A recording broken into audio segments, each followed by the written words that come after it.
Well, it's Monday, so computers will work slow. All right, everyone, happy Monday.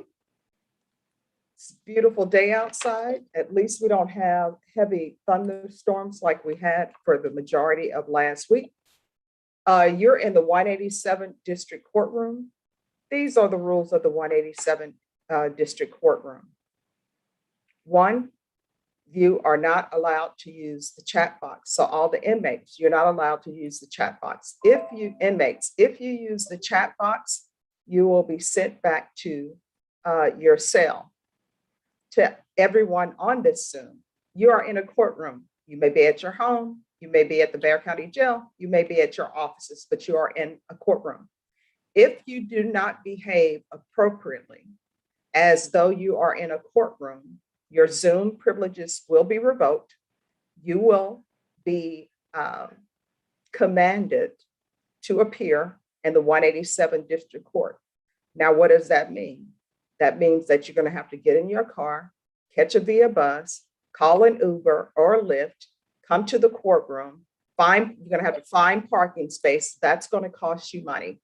So if you want to keep your Zoom privileges, you need to behave appropriately. So what does that mean? You are not allowed to lay in bed. You must be dressed appropriately. If you lay in bed, if you're at your house cooking, if you are at work, you had better find a quiet, stationary place. Otherwise, you're going to be requested to appear in person in the 187 District Court. To everyone, this is not The Bachelor. This is not The Bachelorette. You're not allowed to try and pick up dates on this Zoom screen.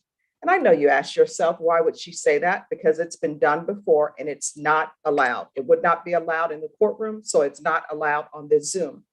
To all attorneys, if you have a plea bargain agreement, no matter how small that plea bargain agreement is, you need to put it in the chat box to Norma Ferguson. She's the court coordinator. She's listed as Ferguson coordinator. So the entire agreement needs to be sent to her. And when I say entire agreement, I mean whether or not it's an application for deferred or regular probation, or whether or not it's for a time. I'm going to open the breakout rooms. When I open the breakout rooms, it will invite everyone to go to a breakout room. Do not go to a breakout room unless I specifically call you by name and send you to a breakout room. I repeat, do not go to a breakout room unless I specifically call you by name and send you to a breakout room. Your attorney is probably going to want to speak to a prosecutor before they speak to you. So please do not raise your hand asking to go to a breakout room, because if your attorney did not request you, they don't want you in the breakout room just yet. To all attorneys, please do not email, text, or instant message or chat Ms. Ferguson asking her if you can be excused or if you can have a continuance. You can only get that through me. I'm going to call the attorneys' names, and this is the order in which you'll appear. Defendants and those who are accused, if you don't hear your attorney's name, it's because it's Monday and they're Zooming in another courtroom. They will make it to this courtroom. So please do not raise your hand and say, I did not call your attorney's name, because I'm only calling the names of the attorneys who are here. Charles May, Bill Davidson, David Woodard, and James Meyer. Is there anyone else that I missed? All right, attorneys, I need to know the name of your client. I need to know whether or not it's criminal trial division or family violence. I'll assign you to a breakout room at that time. As you can tell, there are more defense attorneys than there are prosecutors. So everyone, please be patient. Think of those breakout rooms as going to a doctor's office. When you go to a doctor's office, you're not seeing the doctor when they call you to the back. They're just checking your weight and your blood pressure. So everyone, let's make this a great Monday. Let's not turn it into an awful Monday. All right, Charles Mays, who do you have?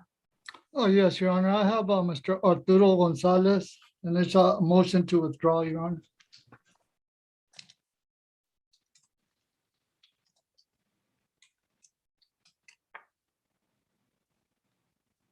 All right, is it criminal trial division or family violence? Criminal trial, Your Honor.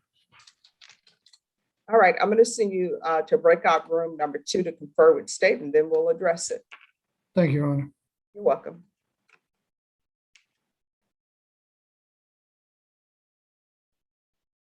Bill Davidson.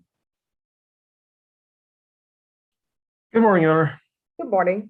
I have Kevin Veals, and I also had submitted a motion to possibly have his GPS either removed or modified. He's having a really hard time working because he's locked down on the weekends. He works as a mechanic. All right, is it criminal trial division or family violence? It's going to be family violence. It's puzzling. Yeah. All right, I'll see you to breakout room number 3. Thank you. David Woodard. Good morning, Judge. I have Ephraim Moreno. It's criminal trial division. It's a motion to revoke probation. All right, and I'm sorry, what's the first name again? Ephraim Moreno.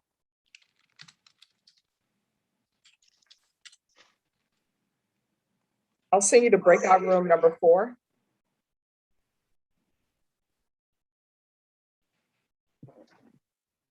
James Meyer. Good morning. I have a Victor Cortinas. This is an MTR, first impression today, Is it criminal And- trial division or family violence? family violence. Please, President. I'm going to send you to breakout room number 5. All right, thank you. You're welcome.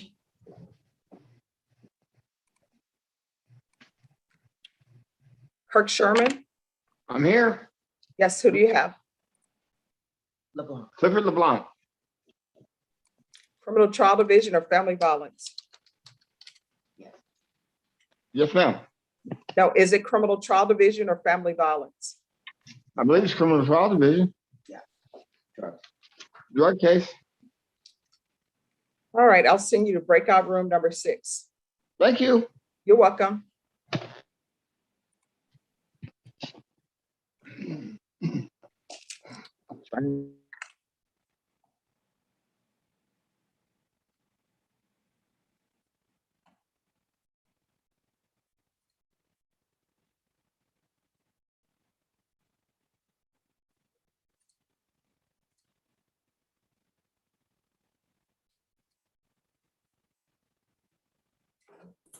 Judge, I sent you a chat. Yes.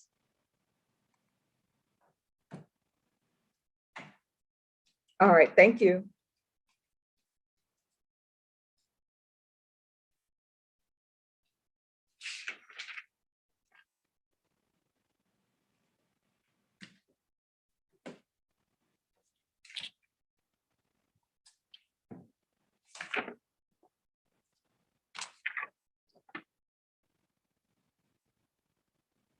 All right, Asia Harrison, where are you? I'm right here, ma'am. All right, I need you. Just 1 second. All right, we have some issues to discuss. You're on deferred adjudication for aggravated assault with a deadly weapon. Do you know what the Yes. range of punishment is if you're revoked? No, ma'am, I do not. 20 years in prison. Yes, ma'am. So then the question becomes, would you like to go to prison for 20 years? No, ma'am. Well, basically your actions are telling me that that's what you want to do. And this is why I say that. You keep using marijuana. Why are you using marijuana when you know that could get you sent to prison? The first time I used it, ma'am, I did think it was CBD. But no, and what I have here is I have an October 4th date, 2019. You're using marijuana. And I know when you tested positive for marijuana at that time, I know your probation officer told you, don't use any marijuana. And then I have a positive for marijuana on November 7th, 2019. And I know at that time, your probation officer told you not to use marijuana. Not to mention the fact that when I place people on probation, and I can tell my writing is in this on this docket sheet, I know that I told you that you can't use marijuana. Then on November 20th, 2020, you test positive for marijuana. Then July 19, 2021, you test positive for marijuana. So that tells me that maybe you want to go to prison. So here's the thing, and this is where we are. I know people think marijuana is no big deal. People think alcohol is no big deal. But here's the thing. When you're on probation, be it deferred or regular, part of it is rehabilitation, part of it is punishment. So you can't do what other people do. You can't drink alcohol. Is alcohol legal? Yes. Are you allowed to drink alcohol while you're on probation, even at your home? No. CBD oil, whatever these other people want to do, they can do. You know why? They're not on probation. You are. And if you want a motion to revoke filed against you, and if you want to be sitting at the prison potentially, and somebody asks you why you're in prison, you want to tell them because I wanted to continue to smoke marijuana, you can do that. But you're looking at 20 years in prison. So this nonsense is going to stop. How old are you? I'm 23, Your Honor. All right, so this nonsense must stop. Otherwise, you're going to find yourself potentially in prison. And that potentially in prison could be 20 years. So if marijuana is worth 20 years of your life or 2 years of your life or, anywhere from 2 to 20 years, is marijuana worth that? No. Then you better stop using marijuana, because otherwise what's going to end up happening is a motion to revoke is going to be filed. And if that motion to revoke is in order and legal, once I read it, I will sign it, or either if I'm not here, another judge will sign it. Then what will end up happening is a warrant will be issued for your arrest. The police will come and arrest you. It'll either be at your home, maybe you'll turn yourself in, maybe you'll go in to report to probation and they'll arrest you there. Or maybe you may be at the grocery store at HEB, just paid for your groceries. And they're like, hey, are you Asia Harrison? Yes, I am. You're under arrest. Ice cream will be melted or whatever you have will be spoiled. They will take you to the Bexar County Jail. A bond will be set. You will either make that bond or not make that bond. If you make that bond, we'll have your hearing while you're out and about. If you don't make that bond, your hearing will be held while you're at the Bexar County Jail. And if you're at the Bexar County Jail, you will be in a blue uniform. Do you understand? Yes, ma'am. So this is the last face-to-face we are going to have about you being silly and using marijuana and putting your freedom at stake because you want to use some marijuana. Yes, ma'am. So probation. What type of treatment has she had? I believe she hasn't been to treatment in the past. What type of treatment have you had, Ms. Harrison? I haven't had any treatment, ma'am. I looked up treatment through the VA recently, once I was aware of the compliance hearing. All right, so this is what we're going to do. We're going to start with outpatient treatment. If she is able to get treatment through veterans, she can get that. But I want treatment to start before this month is out. And Ms. Harrison, when's the last time you used? Last time I used was about a month ago, ma'am. I'm sorry, what? A month ago. All right, so if you test it today, it's going to be clean. Is that what you're telling me? Because you're No, going to get ma'am. tested today. Because of how long I know marijuana stays in my system. I No, know don't pull how long you know marijuana stays in your system. Because if you used a month ago, then it shouldn't be positive. You're going to give me a UA today. Ms. Yes, Cantu, ma'am. what I want her tested for is she's going to test for levels. If those levels go up, we're going to file a motion to revoke. Keep testing her until those levels come back as negative, and I want her in outpatient treatment. Yes, Your Honor. All right, is there anything else that she needs? I'm reading this. Anything else she needs, Ms. Cantu? Nope, she needs to sign conditions, but I can always email those to her and she can do them through Adobe Sign, forwarded to your office. Well, if you want, I can send you all to a breakout room, and you all can do that now if you want to. That's fine. I have them ready to go. All right. Ms. Harrison, I'm going to send you to a breakout room with probation. I'm going to send you to breakout room number 1. Yes, Do ma'am. not come back here for marijuana. Do you understand? Yes, ma'am.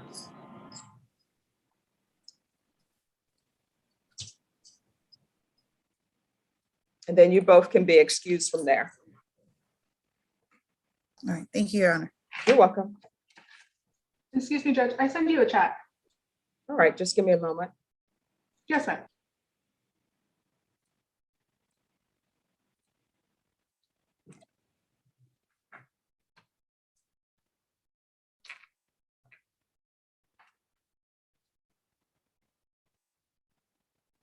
Judge, can you send me in there? I just want to make sure Ms. Gunther doesn't need anything from me.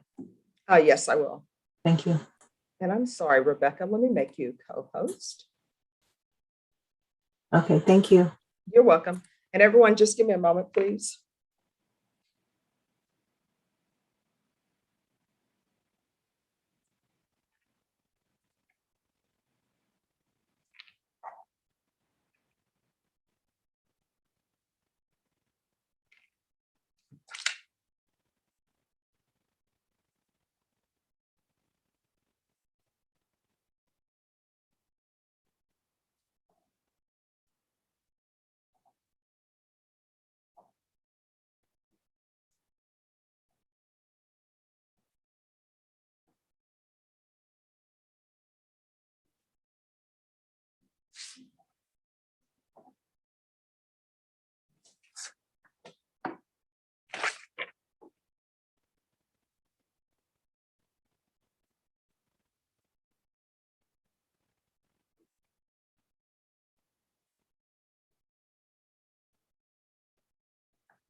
All right, Michael Goins. Yes, Your Honor, I'm here on Lionel Young. Is it criminal trial division or family violence? It's arson, criminal trial division. I'll send you to breakout room number 7. Thank you, Your Honor. You're welcome. Amir Mamori. Good morning, Judge. Judge, I'm here on Michael Solano. He's in custody. Okay, is it criminal trial division or family violence? Judge, it's criminal division, unauthorized use of motor vehicle. It's case number 2021-6824. All right, I'll send you to breakout room number 8. Thank you, Judge. You're welcome.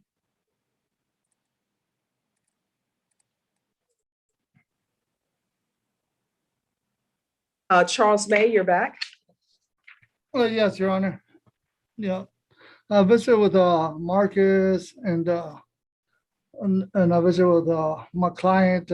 Basically, I think the best thing to do, Judge, is I have a conflict of interest, and I feel he'd be better off with another attorney, Judge. All right, we'll put this on the record in just a moment.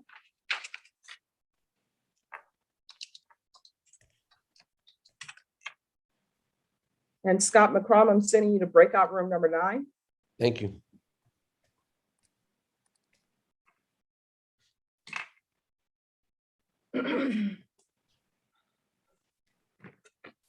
All right, are the parties ready on Arturo Gonzalez? And is your client in custody or on bond? He's in custody, Your Honor. Let me see if he is here. Still in the room. Yes. He's in the breakout room, Judge. All right, Mr. May, I need you to go to breakout room number 2 and have your client come out of breakout room number 2, please. Okay, thank you. Thank you. And then we'll take your matter up.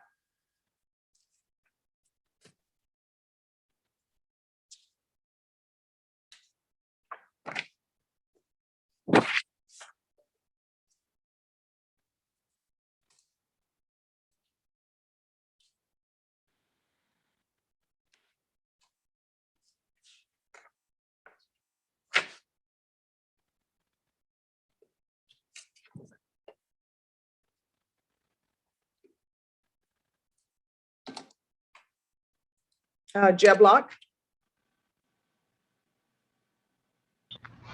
Hello, Judge. Hello. Hello. Hi, I just found out I have two clients in jail, Jacob Velasquez and Vincent Chapman, with the first sanction. All right, I'll send you to breakout room number 10. right, I'll see you to breakout room number 10. Thank you.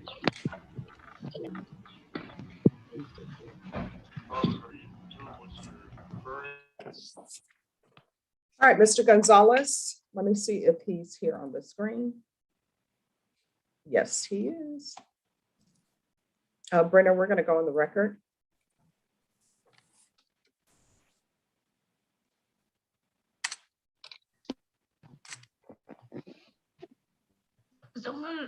I don't know how to do this.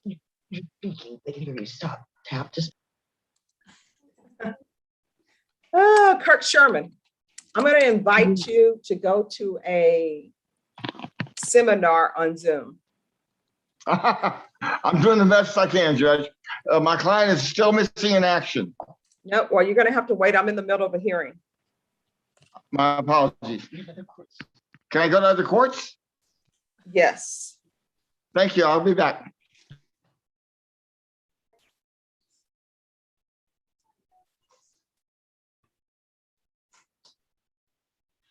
All right, the court is calling 2021 CR 6595, State of Texas versus Arturo Gonzalez.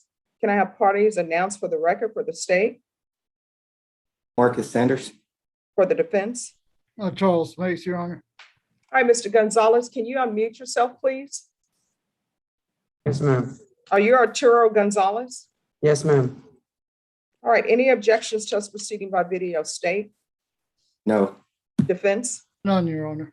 Mr. Gonzalez, do you have any objections to us proceeding by video? No, ma'am. No, All Your right, your attorney has filed a motion to withdraw. Mr. May, what is your reason to withdraw? Your Honor, there's a conflict of interest between myself and my client, Your Honor, that at this time, I don't think it can be repaired in any manner, Your Honor. What's the conflict? The conflict, Your Honor, is basically my client wants me to do certain things that I think feel that are unethical. And also, Your Honor, he wants me to file frivolous motions that I don't think are proper for this court, Your Honor. All right. Well, as it relates to the frivolous motions, that's not a reason to withdraw the fact that he wants you to file certain motions because you're the attorney, he is not. Mr. Gonzalez, your attorney wants to be removed from your case. Are you aware of this? Yes, Your Honor. Do you wish for him to withdraw? Yes, Your Honor. Are you going to hire an attorney? No, Your Honor. Not at the moment. Well, no, we don't do not at the moment in this court. Either you're going to hire an attorney or you're not going to hire one. Are you going to hire an attorney? No, Your Honor. Then how are you planning on getting an attorney? Because this attorney that's appointed to you, that's paid by taxpayers. Whoa. So you don't get to go through a list and choose what attorney you want. Do you understand? Yes, ma'am. So again, we're back to the question of how are you planning on hiring an attorney? I want somebody that's going to represent me in my best interest, and he doesn't. No, that's not my question. Listen to my question and answer my question. How are you planning on hiring an attorney? I'm not. Then are you representing yourself? What are your plans? Because Mr. May was appointed by the court. That's your attorney. And let me explain something to you. He's your attorney. You're not the attorney. You don't get to file motions. If you were to file motions, guess what? The court will not hear those motions because you're not the attorney. Mr. May is the attorney. I've been a defense attorney. I've been a prosecutor. And let me just tell you what I've noticed in my short time on the planet. What ends up happening is, in this court, I require that the state tender an offer to the defense. The defense then ethically is required to give that offer to his client. What usually ends up happening where the conflict starts is the client does not want to accept the offer. And that's your right. You don't have to accept the offer. Your attorney cannot force the state to give you any offer that you are asking for. All he can do is give you the offer that was tendered. You can accept it or reject it. You can go to trial or not go to trial. That's completely up to you. But this nonsense about my attorney isn't working for me because he won't file motions, maybe, that I want him to file is nonsense. You did not go to law school. I don't know why people believe that everybody can be an attorney, even though they didn't go to law school. If you go to see a doctor and you need heart surgery, you don't go to that doctor and say, well, I know you went to school. I know this is your field of specialty, but let me tell you how I want this heart surgery to go down. And these are the tools I want you to use. People think that somehow anybody can be an attorney, and that's just not so. You don't have the skills. You don't have the education to be an attorney. Well, I don't know why you're snickering. You don't. I'm How not far did you go in snickering. school? I'm not snickering, but How far did you go in school? it doesn't matter. That doesn't How matter. far did you go in school? 9th grade, Your Honor. Brenda, I don't know why everybody's dropping out at 9th grade. So what? So But what I can tell you, I know for certain that Mr. May has a college degree and has a law degree, because otherwise he wouldn't be here. And in Texas, you need a law degree. So I know he has at least 7 to 8 years of higher education. And you have a 9th grade education, which I'm not holding that against you, but I know you can't come in and be an attorney with a 9th grade education. State? Judge, we have no objection to the motion. All right, Mr. May, I'll grant your motion to withdraw. Thank you, Your Honor. You're excused. Mr. Gonzalez, this will be your last court-appointed attorney. You will not get another one. Taxpayers are not here to pay for you to get to choose whatever attorney you want. Do you understand? Yes, Your Honor.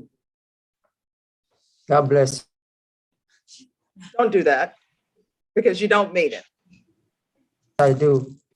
No, you don't. No, you're trying to play on my sympathy and empathy. But let me just explain something to you. What has just happened, I'm not going to hold it against you. We're moving on. I've moved on. I judge cases on a case-by-case basis. I listen to evidence with a clear mind. So the motion to withdraw is granted. Norma, can we get Mr. Gonzalez an attorney and see if he can come in, please? Yes, ma'am, I'll do it right now. Robert Featherston, who do you have with us? And are you at a doctor's office? Are you in that looks like one of those little small rooms they put you in the back. I'm in the Sackler room up on the 4th floor here in the courthouse. I had a federal matter this morning, and then I had another court I had to go to, so I'm apologize for being late to your court. Oh, no problem. Who do you have? I have a MTR on Joe Villarreal, who is present. He is in custody. Is it criminal trial division or family violence? I believe it's criminal trial. I need to talk with Hunter Morris. All right, what I'll do is I'm going to send you to breakout room number 11. Thank you, Your Honor. You're welcome. Your Honor, it's Michael Goins. I'm back in the breakout room if you have a minute. Yes. I've conferred with the DA. We're working on one discovery issue. There is a security video out there that I'm going to have to get a hard copy of from the DA's office. And we just need a regular setting, I guess. All right, did they give you any idea of when they would potentially have this? Your Honor, they believe it's been uploaded on eDiscovery, but now eDiscovery has a section for files that are too big to download. So I need to go up there and get it. I told Meredith I'd send her what the screen looks like, and she'd get her paralegal on it. All right, Norma, on Lionel Young. Yes, ma'am. Can you give them a 30-day reset, please? Yes, ma'am. Give me 1 second. Let me bring up the calendar. So 30, and it's going to be for discovery, Judge, you said? Yes. Or we can do that on the 13th of September. All right, we'll come back on September 13th for discovery. And if you have nothing else with us, you and your client will be excused. Mr. Young? Your Honor, he's in the jail and it's showing nobody in front of his computer right now, I believe. All right, Norma, can you let them know that Mr. Young can go back? He's actually not, I'm sorry, Judge, to interrupt. He's not due till 10 o'clock, Judge. I had to spread them out because we had so many inmates today. All right, well, let them know that he's not needed. Okay, I'll get Judge, him on thank a you. video conference, Your Honor. All right, thank you. Thank you. Have a good day, Your Honor. You too, thank you.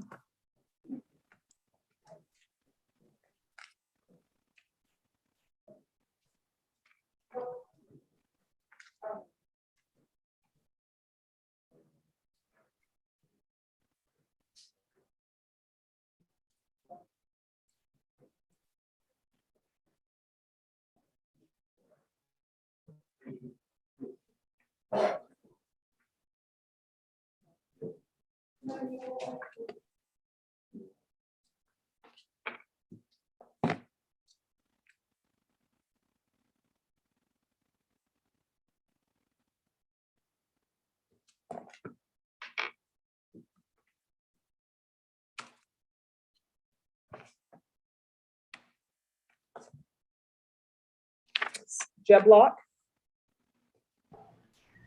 Hi, Judge. I was hanging out in that breakout room number 10, but I was all alone for those 10 minutes. I don't know if they know I how to guess join you, me. see, you missed the beginning of my speech. Those I did. breakout I'm sorry, rooms are Judge. like going to the doctor's office.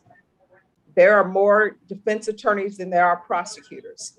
So when you go to the breakout room, it's like going to a doctor's office. You're not seeing the doctor right away. They're just checking your blood pressure and your weight. So Oh, that sounds prosecutors are good, Judge. So I moving have heard forward. you say this before. Yes, see? And let me just explain to you what has happened to you. I thought my clients were the ones that were coming to be there for me, which is why I came back. But I will happily go wait over there for the No, prosecutors. but let me explain to you what has happened. Since you left that breakout room, Marcus skipped over you and went to number 11. So, All right. sure, All right, no thanks, Judge. problem. Let's see if my breakout room's still there. Oh, it is still there. All right, we're good.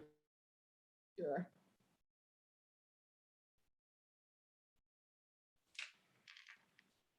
Abel Dominguez. Yes, Judge. How are you doing this morning? Oh, I'm doing great. Just give us a moment. I know you're here for Miss Sanchez. Yes. Meredith is in a breakout room at the moment, but as soon as she comes out of the breakout room, we'll discuss those issues. Okay, absolutely, Your Honor. I'll wait.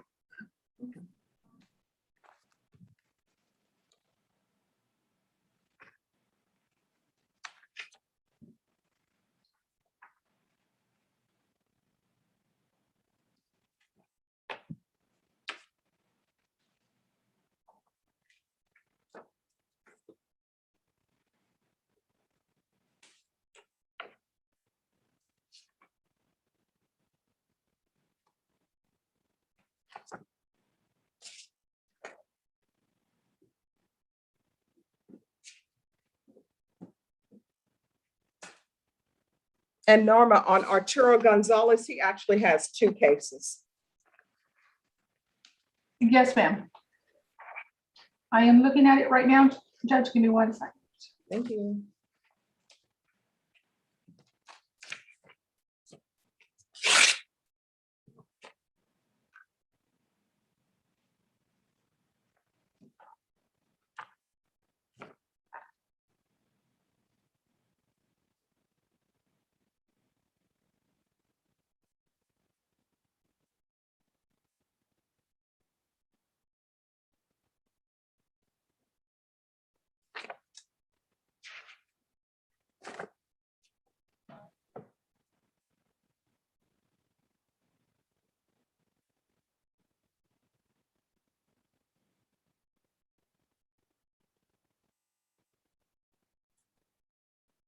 Judge, can I see you in a breakout room, please? Yes. I can see you in breakout room number 1. Okay.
All right, anyone ready? Robert Featherston?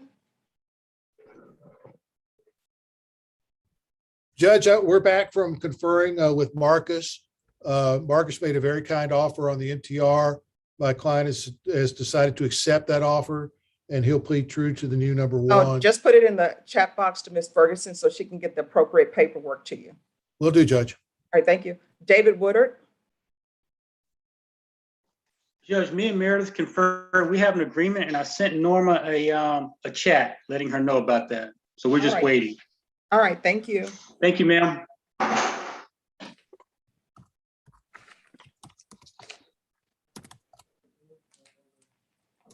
Yes. Good morning. All right, everyone, just give me a break. I am filling in for another judge with presiding this morning.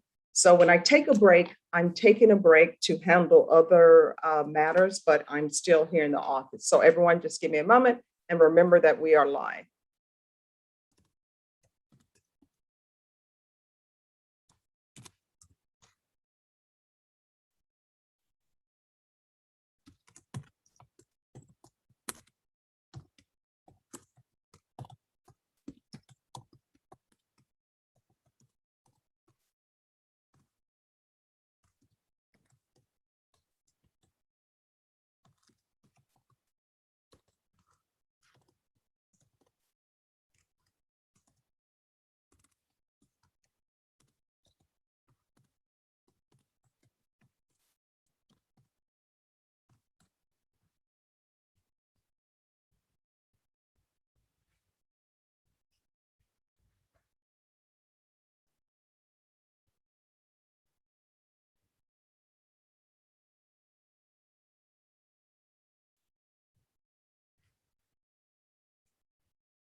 All right, just one moment. Norma, Yes, ma'am. can you look up 2021 CR 5585 and tell me who this person's attorney is? Yes, ma'am. 2021. And to the prosecutors, who are the prosecutors in the 379th Criminal Trial Division, first chair? It would be Schultz, Judge, I think. All right, who's second chair? Because I know they just finished a trial. I don't know. We'll take care of this. Just give us a moment. Just on that magistrate. You said 2021 5585? Yes, it's 2021 CR 5585.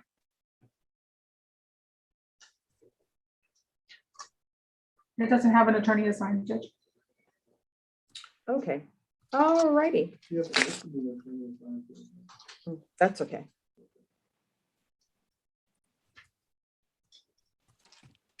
I'm gonna put a note in the.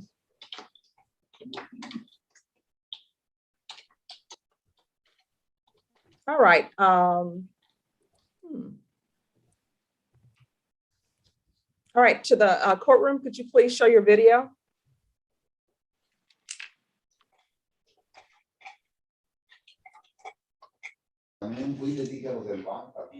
All right, and is the interpreter in the courtroom? She is here, Judge. Good morning. Hello. How are you? Hi. So I'm going to give magistrate's warnings to Ismail Caraccio.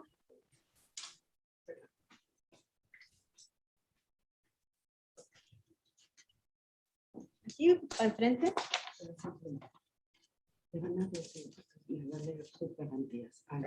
All right, Mr. Caraccio, what I'm going to give you is I'm going to give you your magistrate warnings. This is just to tell you what your rights are.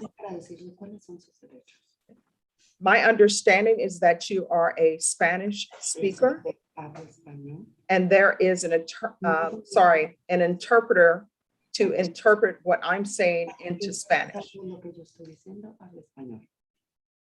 All right, to the interpreter, if you could raise your right hand for me, please. The interpreter. Yes. Do you solemnly swear or affirm you will faithfully translate from English into Spanish and from Spanish into English? So help you God? I do, Your Honor. If you can take that out to him, please. All right, Mr.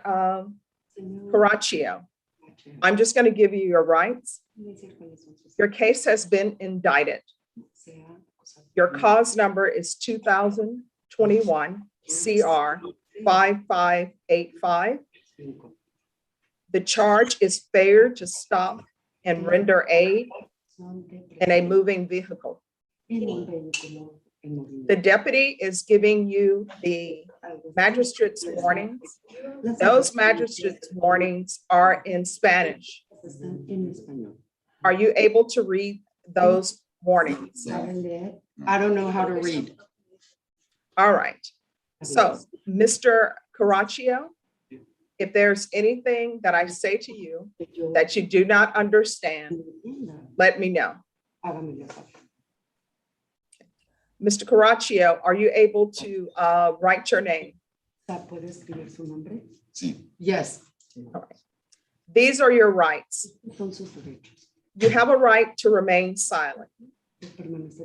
You do not have to talk to anyone. You do not have to talk to peace officers. You do not have to talk to prosecutors or assistant prosecutors of the state. Do you understand? Yes. You have a right to hire an attorney or retain counsel. Do you understand? Yes. You have a right, if you can't afford to hire or retain counsel, you have a right to request that an attorney or counsel be appointed to you. An attorney or counsel will be appointed to you if it's determined that you are indigent and cannot afford an attorney. Do you understand? Yes. You will be given a reasonable amount of time and an opportunity to consult or talk with your attorney or counsel. Do you understand? Yes, it's that, look, I just started working. I just started working with a company and I have work. I have a lot of work. Mr. Caraccio, stop. Time out. Mr. Caraccio, what I want you to do is listen to what the interpreter is saying. And I just need you to listen, understand what I'm saying, internalize it, and answer the questions that I'm asking of you. Yes. All right. I don't know anything about your case. We are not here to talk about the facts of your case. I'm not here to talk about your employment. I'm only here to give you your rights so that you're aware. So you will be allowed a reasonable time and opportunity to talk to and consult with your attorney or counsel. Do you understand? Yes, yes. If you decide to speak with a peace officer or speak with prosecutors or have any type of interview, you have a right to have your attorney or counsel present. Do you understand? Yes. If you decide to speak with anyone, be it a peace officer or attorneys for the state or police officers, you can terminate or stop the interview or stop talking at any time. Do you understand? Yes. You are not required to have an interview or to make a statement to anyone. Do you understand? A nadie, ¿entiende? Yes. If you make a statement Sí, me to anyone, a quien sea. it can be used against you Nada en su contra. in trial or in court. O en la corte. Do you understand? ¿Entiende? Yes. If you are a foreign national, No necesita. you have a right to access Tiene derecho your consulate. a su Do you understand? ¿Entiende eso?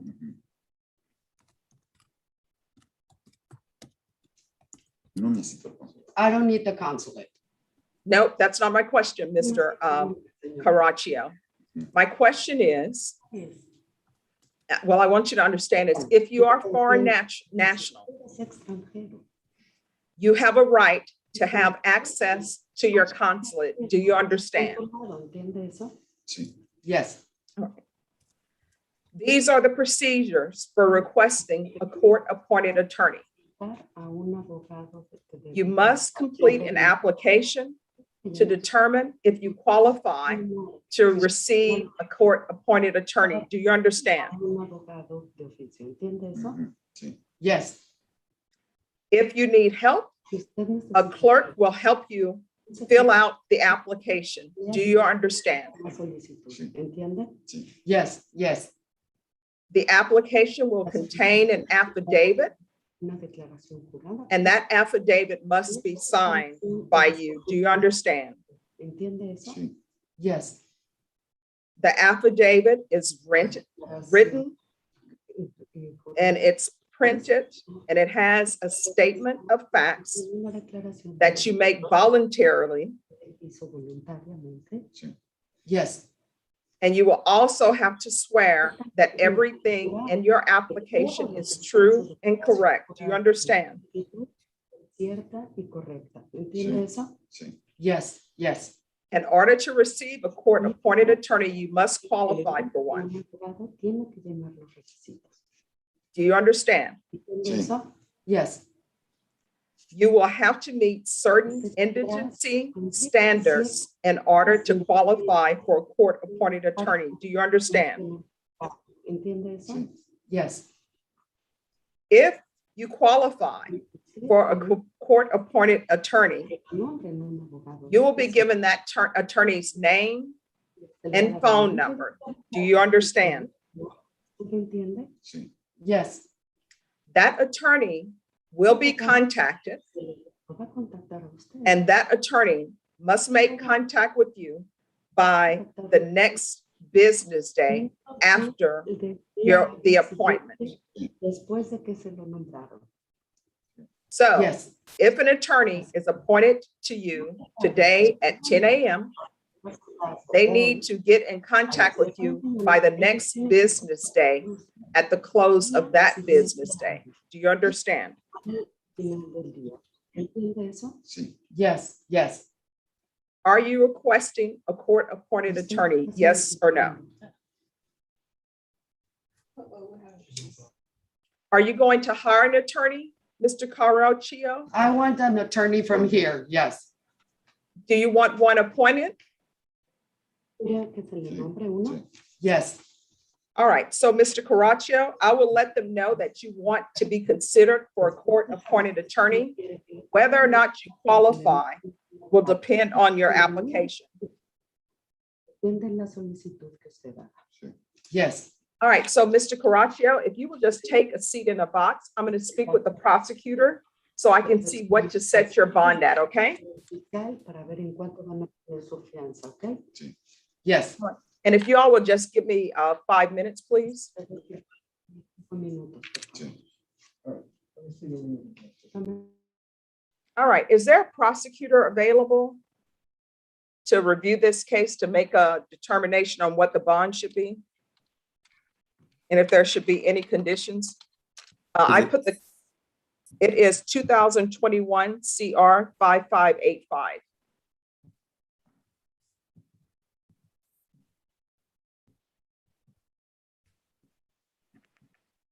And if there is a request for any conditions.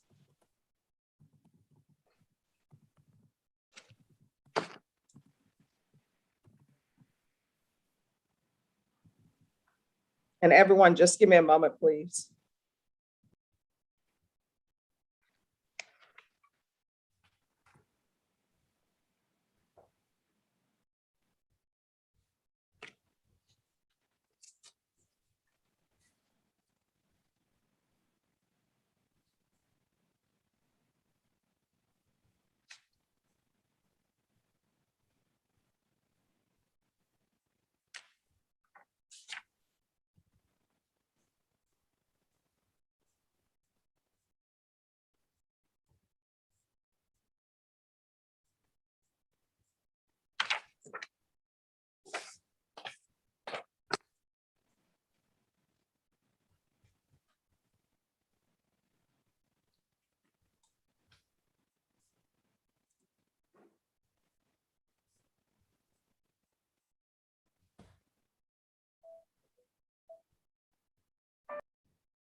Amy Owen?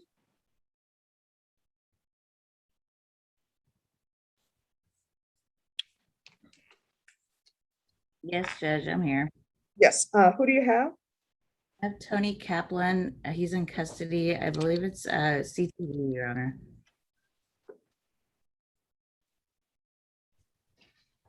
All right, let me find him on the docket.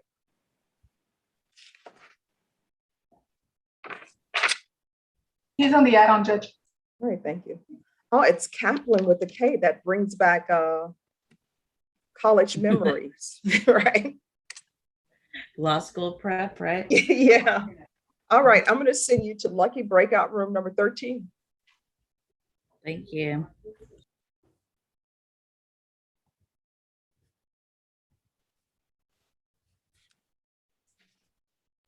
Okay, Judge, I've had a chance to look at the report. Yes, and what would you think is an appropriate bond amount? We would ask for 25,000 and GPS. All right, and he just said on the screen that he worked, so any objections to a partial GPS for work upon providing of hours? No, Your Honor.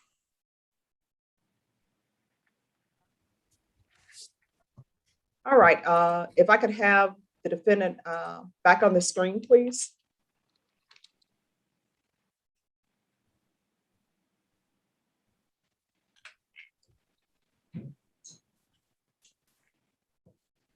All right, Mr. Caraccio.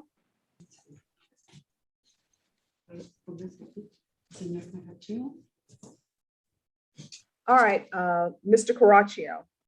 Normally in these cases, I would have the state and the defense confer, but you don't have an attorney as of yet. So your bond will be set at $25,000.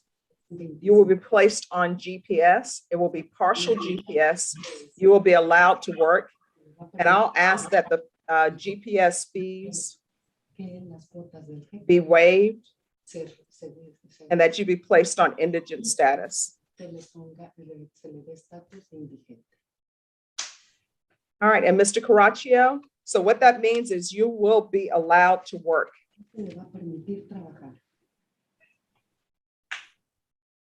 And Mr. Caraccio, the form that you're to sign, it's just for you to sign to note that I have gone over these warnings with you and that you understand the warnings. It is not an admission of any type of guilt. Do you understand?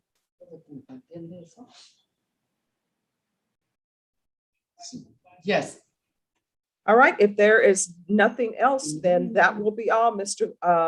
Caraccio.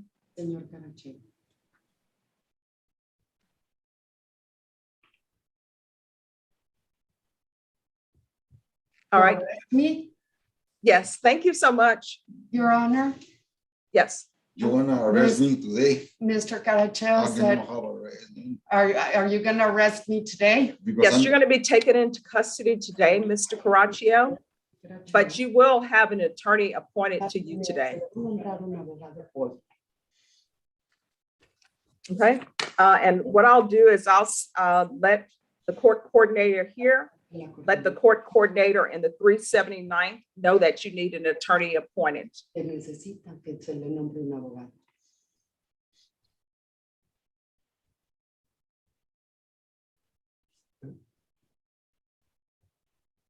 All right, if there is nothing else to the deputy, I have the documents for you. Lock me up? All right, yes, that is all. Yes, Mr. Caraccio, you're being taken into custody, hence the handcuffs that are on you. So you will be taken to the Bexar County Jail. You will be given notice of who your attorney is.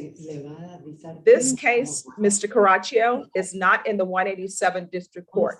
It's in the 379th District Court. You're only before me now because I'm filling in as presiding judge today. But what I will do is the court coordinator in this court will call the court coordinator in the 379 to make sure that you are interviewed for an attorney and that you receive an attorney today.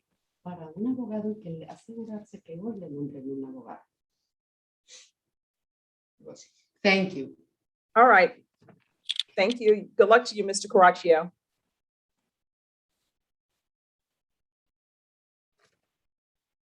And to the courtroom, can you let the deputy know the forms are here? Yes, Judge. Thank you.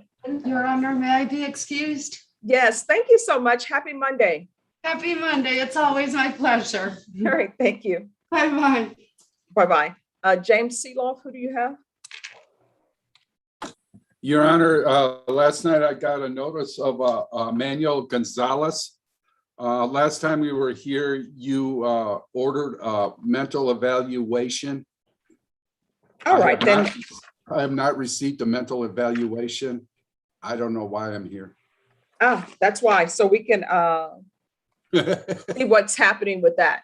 Because otherwise, I find that things tend to get lost in the system. So we're going to make sure that that's done. And everyone, just let me check my paperwork to see if anything has been sent to me through email. Manuel Gonzalez, SID number 936072. All right, just a moment. And Ms. Ferguson, if you could check on Manuel Gonzalez for me, please. We were in the middle of a plea, Judge, on this case, and we had to stop because of a problem. So Yes. that's why you ordered it. Yes. Oh, wait a minute. Does he have another case? I didn't get any notice. All right, because this is just I don't have anything written on the docket sheet. Manuel Gonzalez, where are you? He should be in jail. Let me see. All right, as soon as he comes on the screen, we're gonna figure out what's going on, okay? Okay. All right, thank you. And then somebody has a dog that's trying to get attention, Brenna. And Judge, I sent you a chat, Judge.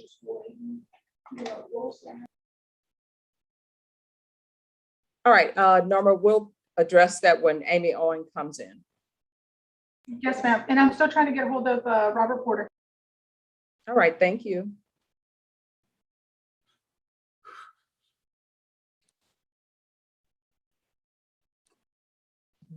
And everyone, as soon as the court receives its paperwork, I will take up whatever matters are ready. Judge, I'm sorry about the dog. I got the dog out of here. Oh, no, I mean, that's okay. I mean, dogs are like, they don't know. They can't understand what's happening. He doesn't know you're at work. This is Amir. I'm here on Michael Solano. I was speaking with Meredith McIntyre. Do you know if I can get in touch with her? Sure. Let me see what breakout room she is in. Thank you, Judge. Amir, I'm here. I just got your email. I'll respond. Okay, okay. Thank you. Thank you. Judge Boyd, I couldn't I was in a breakout room, but I couldn't really get a hold of a ADA. I don't know if I just didn't wait long enough or. Oh, yeah, you have to wait. So if you will go back, Okay, David Martin will meet you in your breakout room. thank you, Judge. You're welcome. And David Martin, Bill Davidson is in breakout room number 3.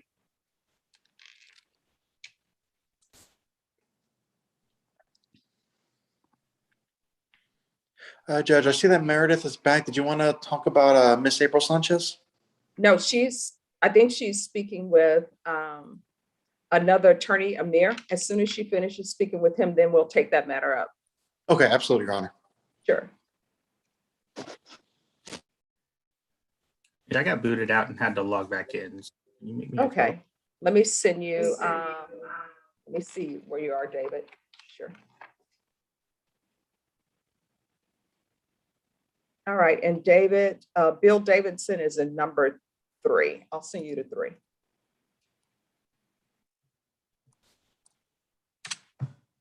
Christine McDonald.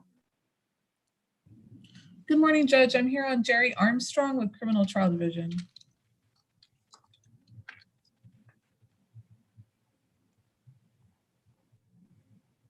I'll send you to breakout room number 12. Thank you.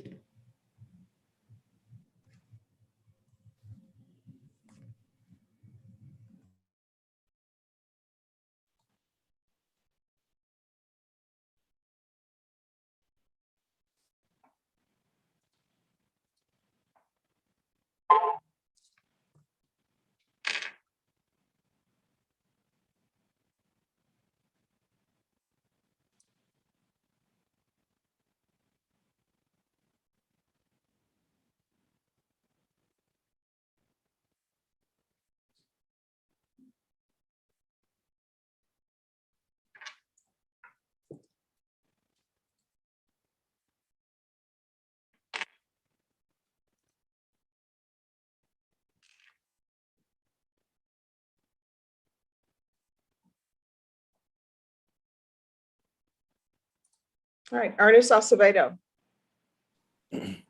Hello, Judge. I'm here on Fernando Toro, and I'm supposed to be conferring with David Martin.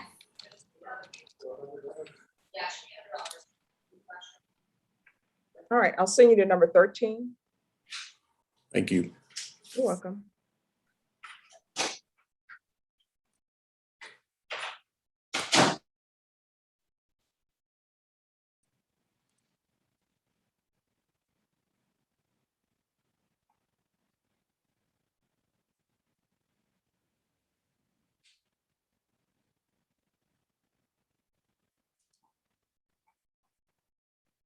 All right, Joanne Eckel.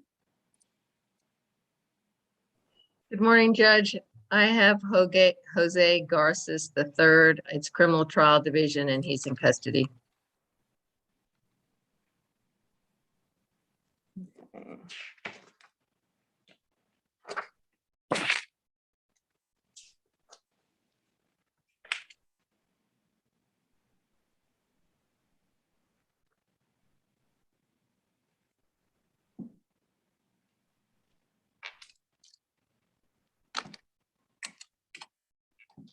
I'll send you to number 14. Thank you, Judge.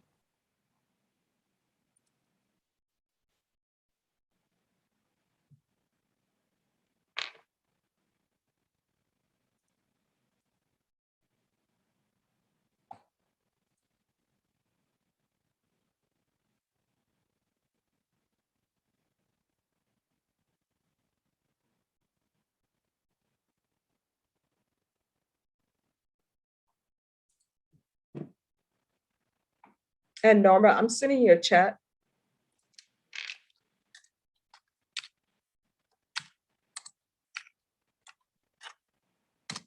Right, Scott McCrum. You're on mute.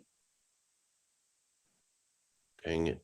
I conferred with Marcus Sanders on Carlos Garcia. There's a case, another case he has waiting to be filed, so we really, so we haven't worked that one out. And on Janie Alejo, Okay, let's go back on Carlos Garcia. What is the case that you're waiting for filing? I don't know. I think it's another robbery. Okay. All right, Norma, on Carlos Garcia, can you give them a 30-day reset, please? Yeah, September 13th. No, was that September 13th, Judge? I think I gave you the last one. Hold on. Y'all keep putting me to work on my birthday, Judge, but that's fine. Oh, Yeah. So it's September 13th. I checked on that Friday the 13th, by the way, like you asked me, Judge, and sadly, I was born on a very mundane Tuesday. I thought it was. Okay. No, same time. It is? So on Carlos Garcia, is he in custody? He is. Do you need to speak with him? No, I already did.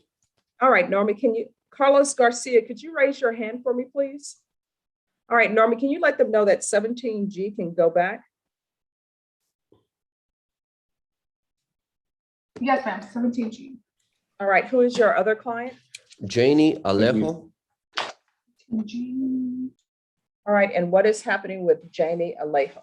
On that one, kind of a similar situation. She had several cases that were dismissed for further investigation. And so the one remaining case, I'm not really comfortable proceeding on. Marcus is kind of in agreement with me. And so he would like to agree to a PR bond for Ms. Alejo with full house arrest so that we can figure out what, if anything, they're going to do with these other cases. All right, what is her criminal history? Does anyone know? Like her out of county history? Does she have a violent history? Oh, I'd be shocked if it's anything violent, but I don't know, to answer your question. No, Judge, we don't know. We don't have her files, so all I can see is her in-county history. So are you all still going to go forward with this breed PR bond? With GPS, yes, Judge. Okay.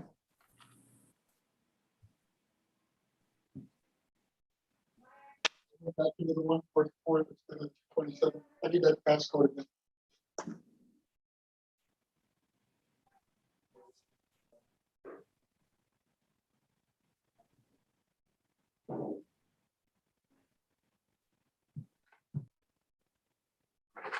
All right, I will grant your PR bond. Ms. Alejo, you're going to be given a PR bond. The fees will be waived. We're going to come back to court on September 13th. So you will need to appear by Zoom or in person. Do you understand? Yes, ma'am. If you're not here on September 13th at 9 a.m. by Zoom or in person, you may end up back in custody. Do you understand? Yes, ma'am. All right, then if there's nothing else, defense? That's it for me, Judge. Thank you. You're welcome. Norma, can you let them know that L26 can go back? Yes, ma'am. Robert Porter? Yes, Your Honor. All right. Your client is going to be Arturo Gonzalez. It's criminal trial division. Thank you, Judge. And I will send you to a breakout room with the state. I'll send you to breakout room number 15. And Judge, sorry to interrupt. Tony said if you can enable the share screen because they're having a hard time bringing up the share screen.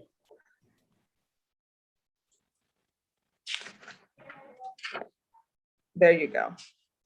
Thank you, Judge. Mm-hmm.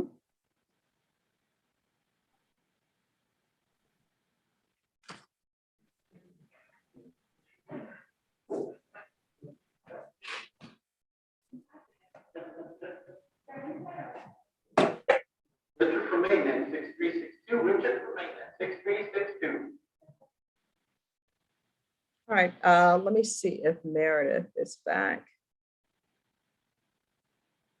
And Abel, Meredith is still in breakout room number 10. Roland Garcia, who do you have? Can you unmute, please? I have Nancy Gonzalez. We're working on a plea. Okay, do you need to be in a breakout room with the state? No, I think we've already agreed on the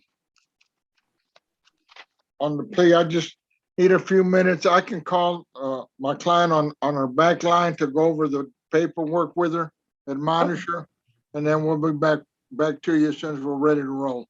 All right, Is that thank okay? you. Thank you. Yes, that's fine. Judge, this is Amir. If you have a minute, please. Yes. Judge, I'm here on Michael Solano. We have an agreement, and I've spoken with Ms. McIntyre. We're waiting for the plea paperwork, Judge. All right, thank you. Thank you, Judge. All right, and then James Seeloff on Mr. Manuel Gonzalez. Yes, Your Honor. All right, Norma, he says on this one they were doing a plea, but I don't have anything on my docketing sheet. Like, was paperwork ever entered? Because this, I show this as a first setting. On Seahawks case? I'm here. Yes. Okay, let me check on that, Judge. Give me 1 second. Okay, thank you. All right, because James, usually I put stuff on the docketing sheet and I have nothing on it. Well, I have on my notes a 3-year deferred adjudication, but we stopped it, I think, as my recollection, because of a mental situation. And Sure. you ordered a mental evaluation, and I haven't heard since. And All that right. was on 6/14. Okay, we will see what is going on. Amy on? Yes, Judge, I'm here. Your client, Mr. Kaplan, has decided he does not want to appear. Oh, okay. Well, this, I have I don't have an offer or anything from the state anyway. I guess because it's an officer involved case, Marcus informed me they need to reach out to the officer personally themselves. So he's Okay. in a couple-week reset anyway. All right, we'll come back then on September 13th. Okay. And please let your client know that at some point he is going to appear, and it's whether or not he wants the deputies to have him appear or if he wants to appear on his own volition.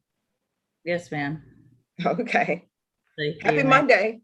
You too. Maybe excuse. Yes, thank you. Yeah.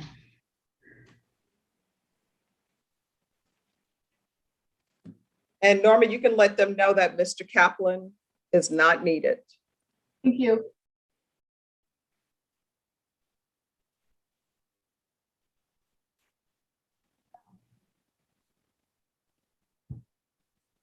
Judge Wood, I've conferred with David Martin, if you want to ever hear the motion that I have. Just one moment. Let me see if David is available. David, you're needed in number 13 with Ernest Acevedo. He's in number 5. As soon as he comes out number 5 and goes to 13, we'll hear your motion. Thank you, Your Honor. You're welcome. And let me see where Meredith is.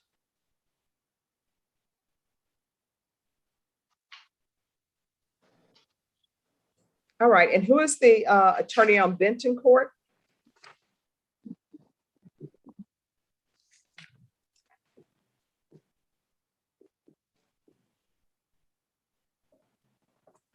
Norma, when you get a chance, let me know who is the attorney. Now, I know you're the prosecutor, but who is the defense attorney on Benton Court, Norma? You don't have one appointed. All right, Norma, she needs an attorney. Is she present, Judge? Yes, she is. Yes, ma'am, I'm here. I'm here. Okay, so she's on Zoom. She's not actually present. I was told she was going to be in court. No, she has medical issues, so she's not in court. Yeah, I know this. And Norma, this is a motion to revoke, so she does need an attorney appointed. Okay.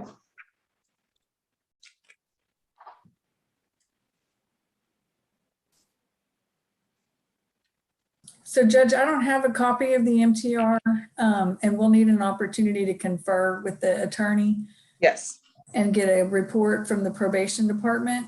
yes. I can tell you what's in the motion to revoke. Well, What's I in there? signed it, so, but I don't have a copy of it. Yeah.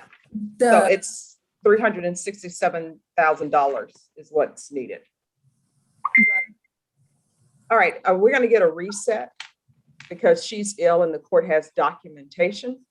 okay, And it will be a summons. Just let me get a reset from Miss Ferguson.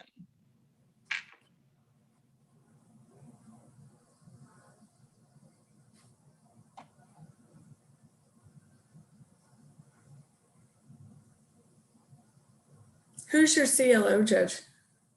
It's Rebecca Reyes. If you can just put your email in the chat, I can send it to you. Okay.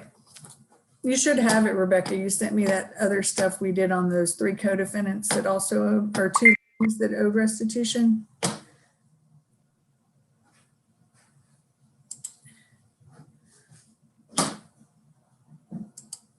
Didn't save on my emails. Okay, I'll send it. I'm on the county system, so there's my name.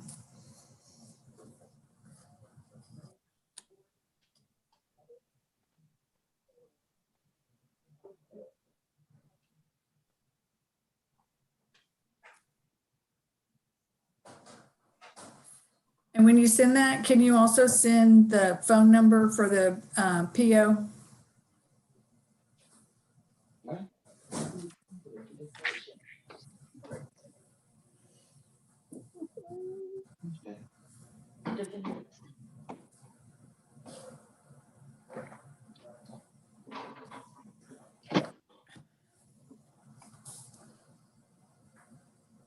I don't know that we have to sit here and do this. She knows you're there, she'll say something. Oh, okay. Am I unmuted? No, yes, you are, Mr. Sherman. My apologies again. I'm sorry. No problem. Kirk, I'm going to set up a Zoom seminar for you. But yeah. My client's not here and I'm just waiting to report that to you.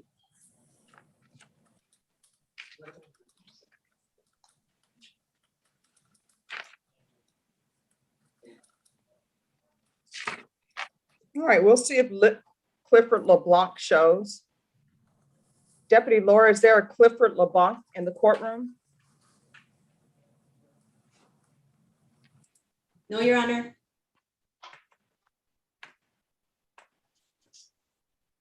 All right, we'll see if your client shows. Thank you, Your Honor. May I be excused? Yes, and you need to be back here exactly at 2 p.m. Okay. And Mr. Sherman, you need to call your client's bondsman and see if the bondsman has contact information for him, because your client was in court on August 3rd. I'll try. I'll do All right, that. thank you. Thank you.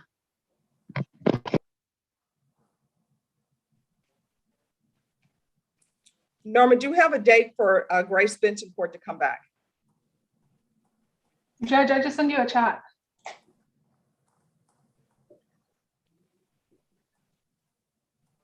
All right, so her attorney is going to be Lynn Hahn. So what date do you want to call it back, Norma? Judge, can you spell that for me? L-I-N. I think it's Ling Han, but L-I-N-H-A-N is the attorney. Thank you. That's the way the system has it, Judge. Okay. I knew it. I thought it was Ling Hong, but they just have it like that. All right. I can call her back on August 18th. All right, August 18th at 9 a.m. So Judge, I'm doing another courtroom that morning. So like physically present in another courtroom. Is that going to be an issue? No. Okay. Norma, schedule it at 2 p.m. Okay. Thank you. Appreciate it. You're welcome. All right, Norma, on James Seeloff Klein, Manuel Gonzalez. Yes, ma'am. I'm still trying to get a hold of MAG to see if there's anything in MAG that they're doing over there. I don't show anything that there was any paperwork done. All right, Mr. Gonzalez, can you unmute for me, please? Manuel Gonzalez. He should be in jail. He was on the screen. Not anymore. All right, Manuel Gonzalez, we're recalling this for September 13th. And Norma, can you make sure evaluation is filed? Yes, Mr. Seeloff, do you have your motion? I don't have a motion. It was done by the judge. Can you file a motion with it, please? Can you forward me a motion? Well, if you want me to, I'll certainly will, but the judge ordered it back on June 14th. Okay, Mr. Seeloff, can you just please file that motion? Thank you. I will e-file it today. And we're set for September 13th. Yes, and by May I that get- time, he should be evaluated, and I'll ask that it be expedited. Thank you, Your Honor. May I be excused? Yes, thank you. Thank you. Stay safe. All right, you too, bye-bye. Robert Featherston. Yes, Your Honor. Yes, Judge, I'm present. yes. What are we waiting on with your client? Judge, I think we're waiting on the paperwork to be done by Marcus so that we can go ahead and complete this MTR. Okay, thank you. You're welcome. There's nothing from me. It would just be from Norma. The video consent is the only document you should need. All right, I've and I already just signed that, filed 2 paperwork. I filed something on Ephraim and something on Ephraim Marino and Nancy Gonzalez.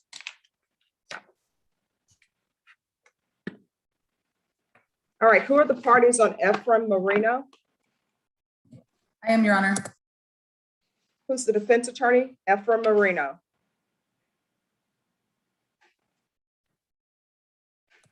David Woodard.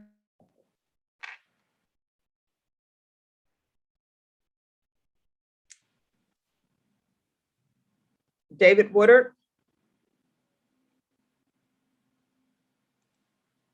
All right, whenever he's back, we'll take that up. All right, Meredith, then on Nancy Sanchez, do we have like any sort of update on her out-of-county matter? Oh, you mean April? Yes, April Sanchez. Yes. Do you want to go to a breakout room with the attorney? Yes, and David Woodard, you need to go back to your breakout room and have your client come out of that breakout room. And Okay, Abel, Judge, I told him to leave. Let me tell him again. all right, Abel Gonzalez, if you go to breakout room number 1, please.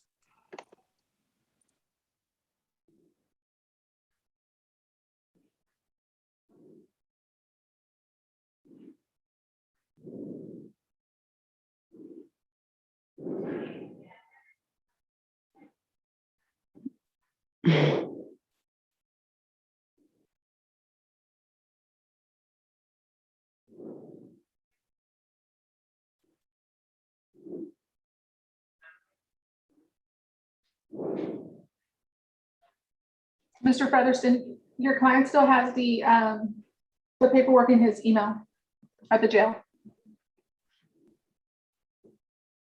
You're on mute. If we can get him back in the breakout room, I'll get him to sign the paperwork. Yes, sir. Norma, room 6.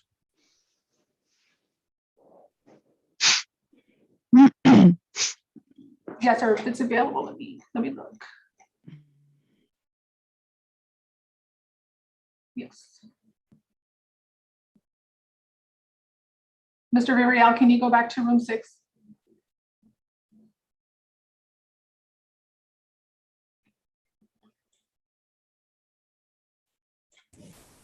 Yes, sir, Honor. Yes, sir, Honor. It was up. Yes, sir. They haven't sent the thing yet. The volume was up.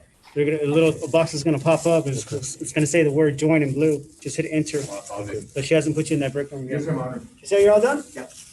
All right, so you want to come and give me your name and Yes, sir, Honor. I'm gonna move the trash can right there. The name is not corrected. That way, Your Honor. I'm still waiting. Okay. Yes, sir. Oh, you found it? Yeah. Okay.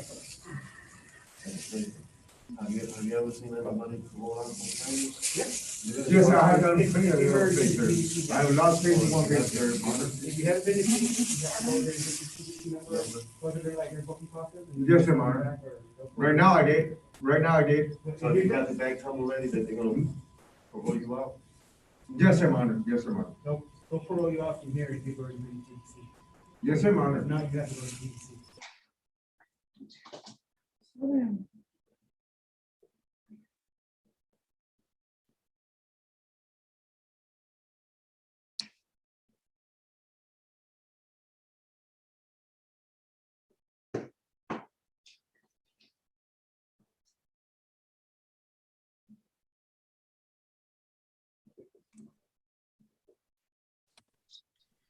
All right, Can Ms. you help 14C go to 7, breakout room 7? Ms. Virial. Sanchez, could you unmute, please? Yes, ma'am. All right, Ms. Sanchez, I've been told that your warrant has been lifted. So you should be able to go to the other facility, and they should be coming to pick you up no later than the end of this week, all right? Okay. All right, Thank thank you, you. Thank you, Norma, ma'am. You're welcome, have a good one. Okay. Breakout room. Norma, can you let them know that L21 Well, I was can waiting go for the back? thing to pop up. I didn't. Appreciate it. Thank you. You're welcome. May I beg you, Your Honor? Yes, Thank you, Judge. thank you. All right, so are we ready on Marino? David Woodard. Defense is ready, Judge. Yes, Judge.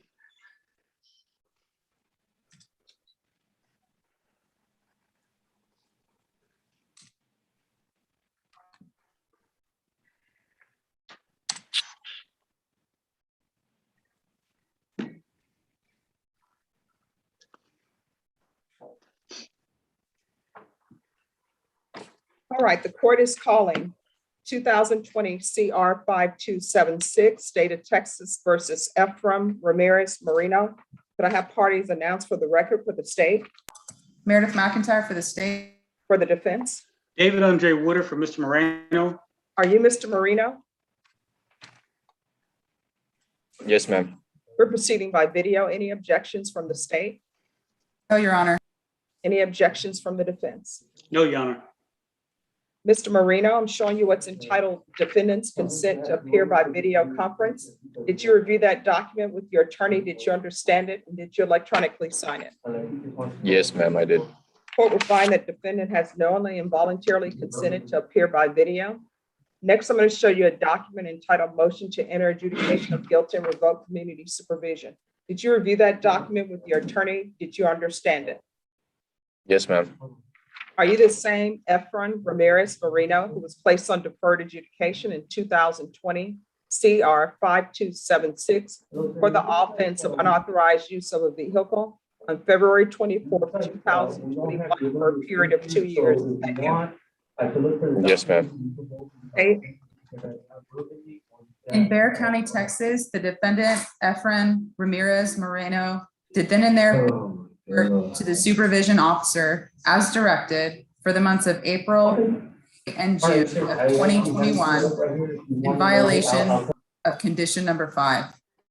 How do you plead to that? True or not true?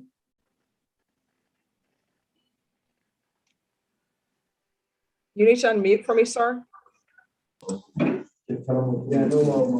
True. State. State waives the remaining violation. Any objections to the waivers? No, Your Honor. Mr. Marino, did you understand by pleading true to violation of condition number 5, the court could find it true, grant the motion, find you guilty, not grant you community supervision, and sentence you up to 2 years in the state jail facility and up to a $10,000 fine? Did you understand? Yes, ma'am. Knowing that, do you still wish to plead true to violation of condition number 5? Yes, ma'am. Court will find violation of condition number 5 true. Is there an agreement? Yes, Judge.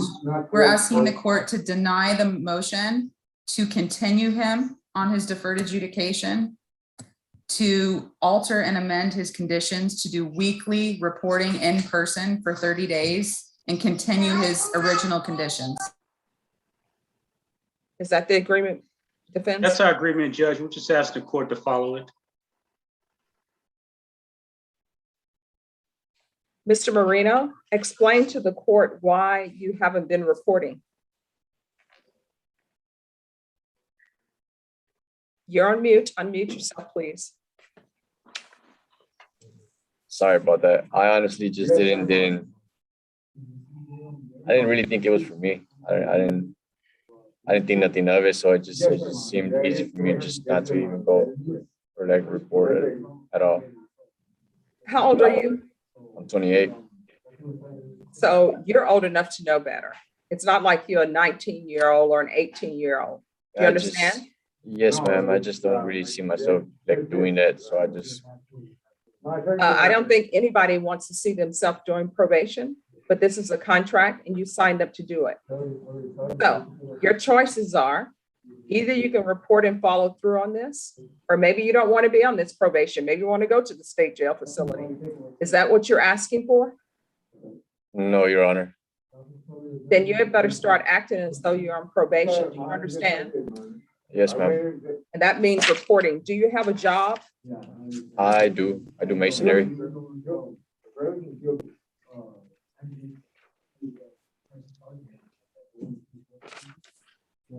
All right. I'm going to give you weekly reporting. Do we want to do this in person with COVID the way it is? Judge, I asked Mr. Moreno if he had Zoom capabilities, and unfortunately he doesn't, because Meredith did give that as an option to report via Zoom. But unfortunately, I don't think he has Zoom capabilities when he's on the outside. You don't have a cell phone? I don't. All right. It's going to be weekly reporting in person for 30 days or weekly Zoom reporting for 60 days. Proof of employment within 15 days. No employment as a home health care provider or with minors. Is there anything else from either side? Not from the defense, Judge. Thank you. All right, Mr. Marino, you better behave as though you're on probation. Otherwise, you're going to find yourself being asked to behave at the state jail facility. Okay. And when Yes, ma'am. people ask, when you go to the state jail facility and people ask you why you're there, you can say because you didn't think you were on probation. I'm going to send you to a breakout room. Probation will meet you there. I'm going to send you to breakout room number 1. And Mr. Woodard, if you can go to breakout room number 1. Yes, sir. Client, then after that, you're excused, and have your client come back to the main room so we can excuse him. Thanks, Judge. You're welcome. Anyone else ready? Judge, if you have a second, can we see you in 13 for like 30 seconds? Yes, just give me one moment. Let me sign this paperwork. And I'm sending you paperwork on Villarreal. Yes.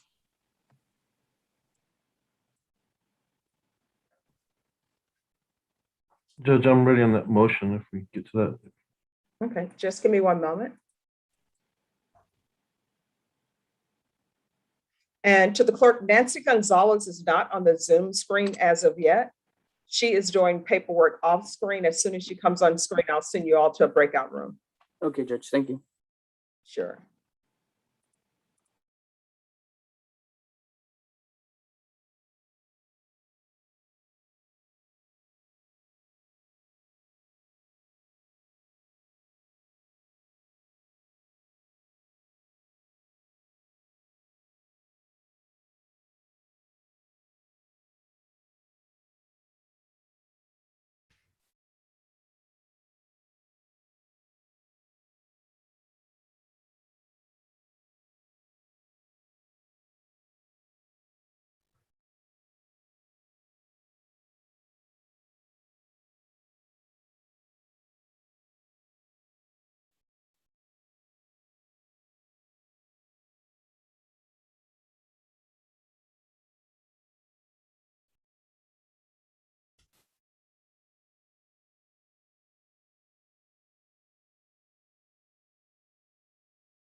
Is there anyone on here that could send me to a breakout room?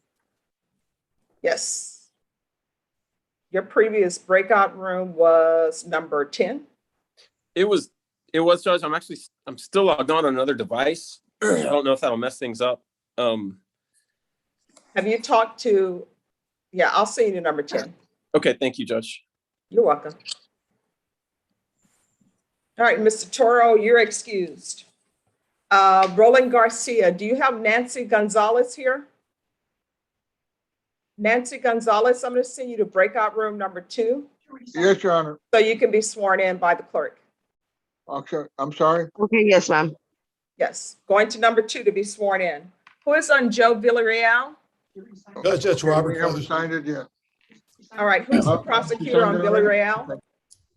Judge, that would be Marcus Saunders.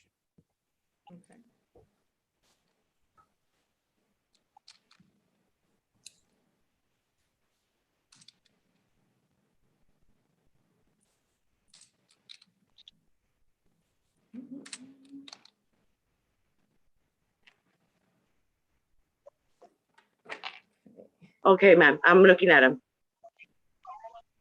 Okay. Please, everyone, make sure you're on mute. Everybody's acting like this is our first day of using Zoom. Why do we have this setback? I don't know. I don't have the answers to these questions, but I'd like to know. It's the first day of round 2.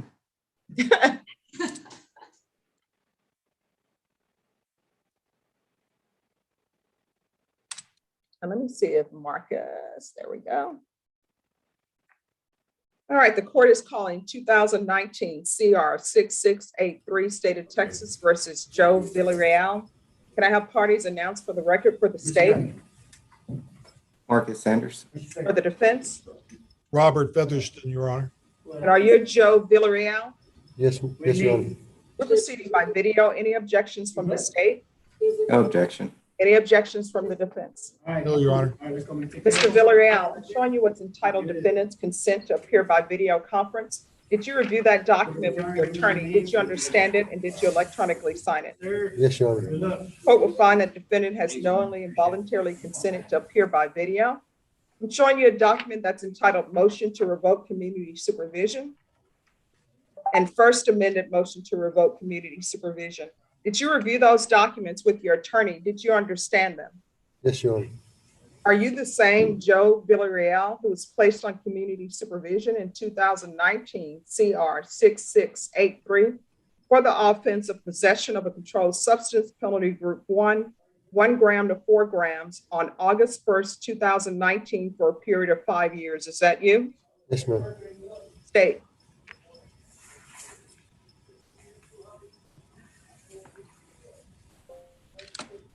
Sorry, Judge. All my programs stopped working. Do you want me to read it? Which one were you all going on? Condition number 1. That's correct, Your Honor. All right. Mr. Villarreal, I'm going to read condition number 1 to you, and I need to know whether or not it's true or not true. And everyone just give Thank me a you, moment. sir. God bless you, sir. I gotta go. I just received notice that my battery is about to die. Wait, I'm ready to go, sir. All right. I'm It ready to go, states Ines. on or about the you, 19th sir. day of June, 2021 in Bexar County, Texas, the defendant Joe Villarreal committed the offense of failure to identify fugitive, intentionally give false information in violation of condition number 1. How do you plead to that? True or not true? True. State. We'll waive the rest. Any objections to the state's waivers? No, Your Honor. Mr. Villarreal, did you understand by pleading true to violation of condition number 1, the court could find it true, grant the motion, sentence you up to 5 years in the prison and up to a $1,500 fine? Did you understand? Yes, Your Honor. Knowing that, do you still wish to plead true to violation of condition number 1? Yes, Your Honor. Court will find violation of condition number 1 true. Is there an agreement? There is, Judge. We're asking that you deny the motion, alternate amend to order intensive outpatient through Bexar County, that you order SATIF but hold it in abeyance, and also that he obtain employment within 60 days. Is that the agreement, defense? Yes, Your Honor, that's the agreement.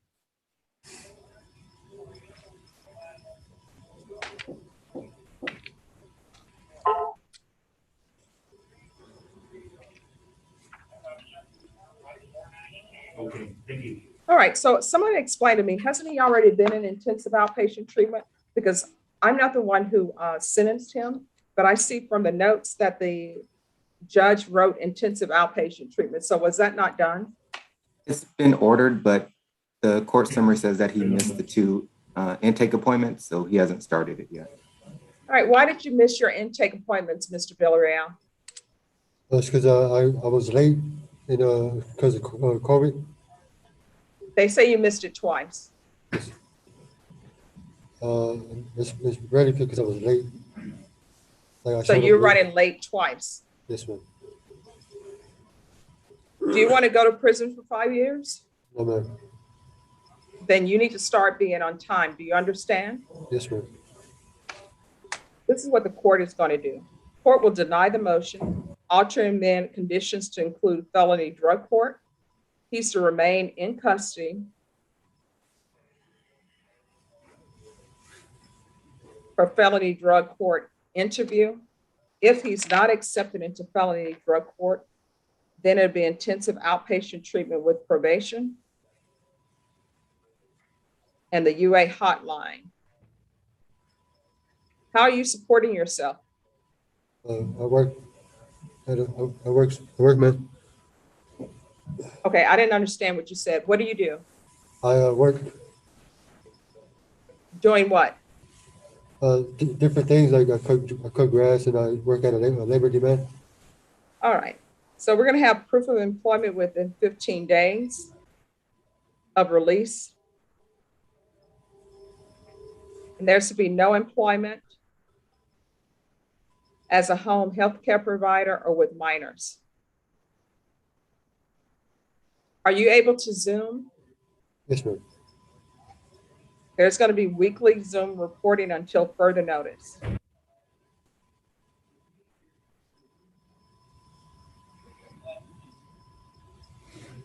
And I'm going to want random field visits. One time per month. All right, Mr. Villarreal, is there anything else you need from the court in order to be successful in this probation? No, ma'am. All right, I'm going to send you to breakout room number 1. If there's nothing else from either side, we'll close the record. Nothing further from the defense.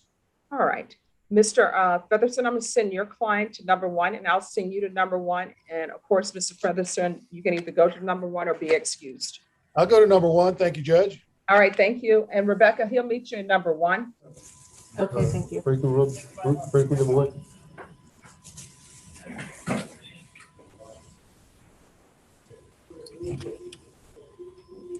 Claudia Espinosa.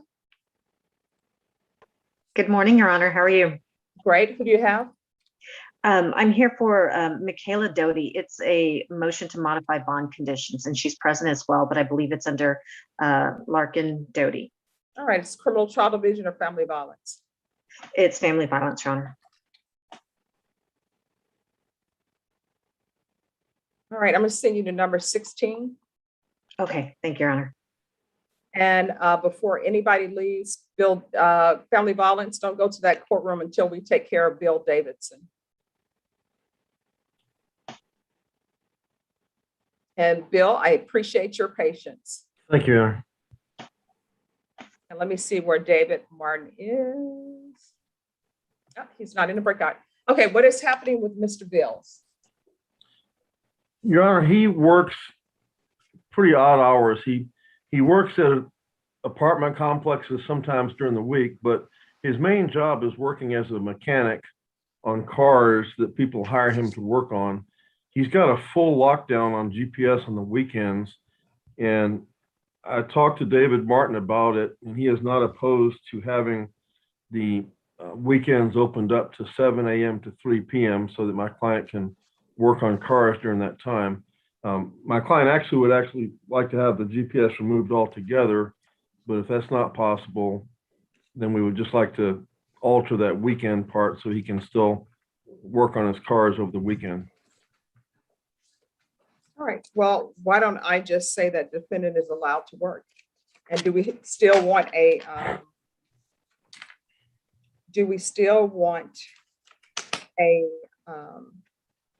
curfew attached to that or no? I would prefer not, Your Honor, because his job is, it's not like he can give somebody proof that he's going to work a certain hour. Somebody gives him $60 to repair something and he goes and works on the No, I car. mean, I'm just asking, I understand that you're saying that you don't want curfew, but state, is there an issue with removing the curfew and just having him be allowed to work? Yeah, just due to the nature of the charges, we'd like him on a curfew. I doubt he's going to be working on cars at midnight. So. All right, so defense.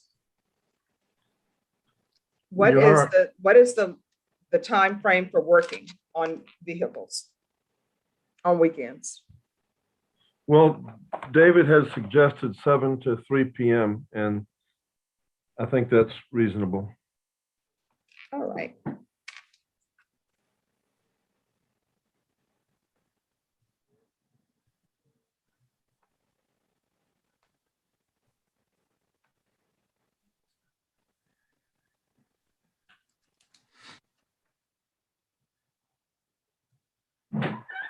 And we need to pray. Never mind. Come on. Come on. All right, I have done. It's signed. Thank you very much, Your Honor. All right, so Norma, when is this? So your next setting date, Mr. Davidson, on this case is September 9th. Thank you. All right, you're welcome. Thank you for your patience. You and your Thank client you. are excused. Thank you, Your Honor. All right, anyone else who's ready? Judge, may I make a report from the breakout room? This is Joanne Akel. Yes. Judge, my client was just recently indicted. I think this is our first setting. I haven't had the opportunity to go through all the discovery yet, so I'd like a couple of weeks to do that. All right. Let me find him on the page. Just 1 second.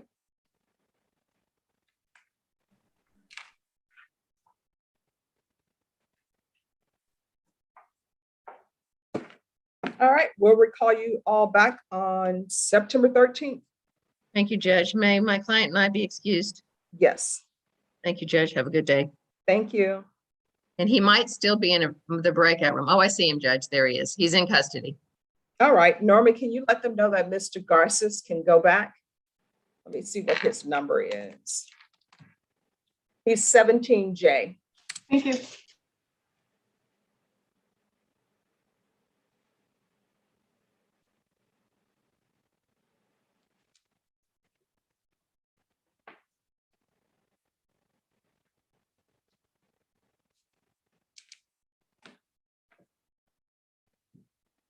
All right, anyone else ready? James Meyer? Yes, Your Honor. I'm in the juvenile court, but yes, hold on. I'm talking to Judge Boyd. This will be contested. I mean, well, sorry. He'll plea on a violation, I think, but I think we'll just have a contested disposition. Okay. All right, well, you need to put that in the chat box to Ms. Ferguson so she can get the proper paperwork. Okay, yeah, certificate of appeal. Thank you. It's already been sent off, Judge. They just need to be put in a breakout room to go over paperwork. All right, if you can sign that, Mr. Meyer, because we want to move on to another case. If you'll go back to breakout room, if you'll go to number 3, Mr. Meyer, and sign the paperwork with your client, please. Brenda, it's Monday. It is so a Monday, but we smile. James Meyer, go to the breakout room with your client and number 3 and sign the paperwork.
All right, Roland Garcia. Yes, Your Honor. All right, we're ready on your client. Who's the prosecutor? Let me hold on right now. Mr. Morris? All right, is there a prosecutor available for a plea on Nancy Gonzalez? Yes, I can do it. All right, thank you.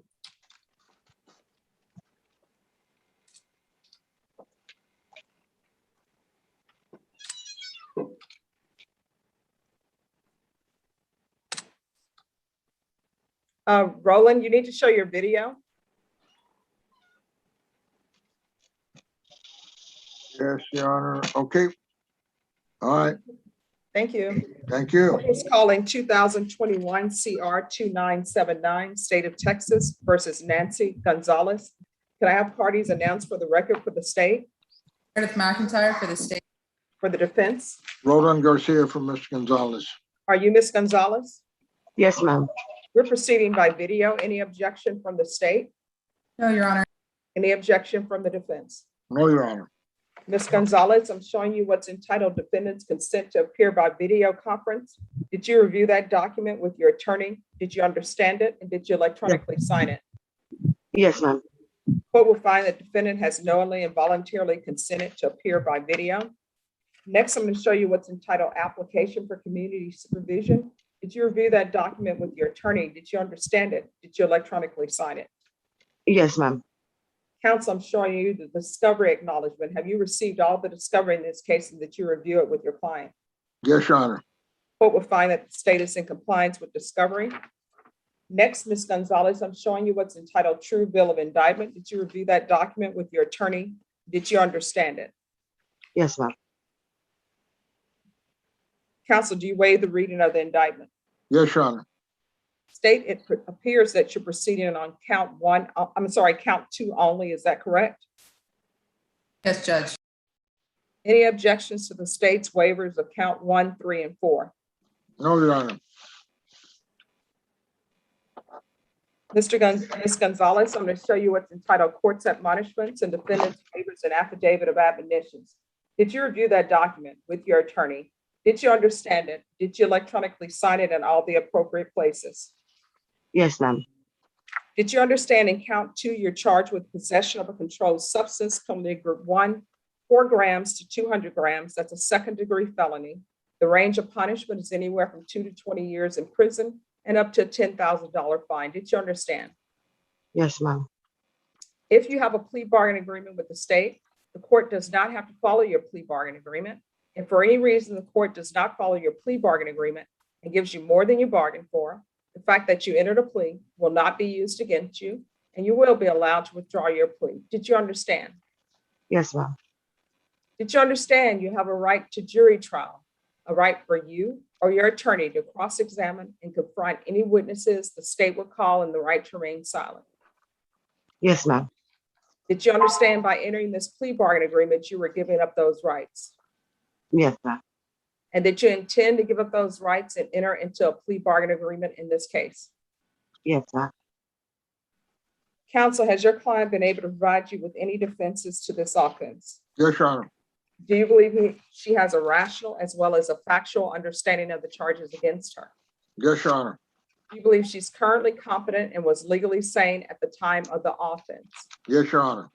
Ms. Gonzalez, has anyone threatened you, coerced you, or placed you in fear to get you to enter this plea? No, ma'am. Has anyone promised you anything other than the plea bargain agreement to get you to enter this plea? No, ma'am. Are you satisfied with the way you've been represented? Yes, ma'am.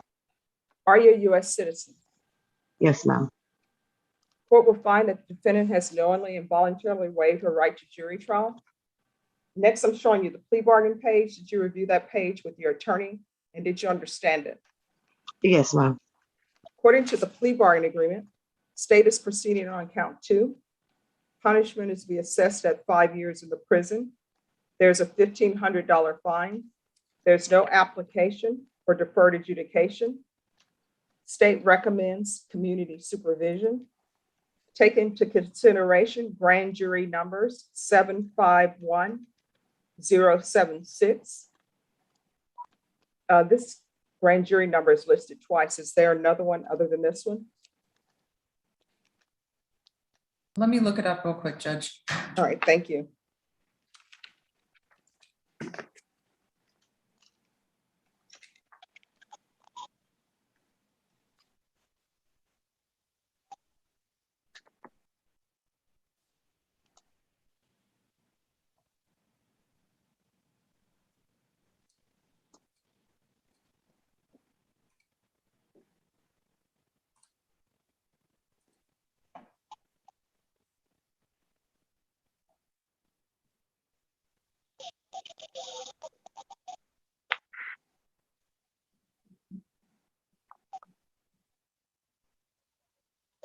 Should be 7.6 and 7.7.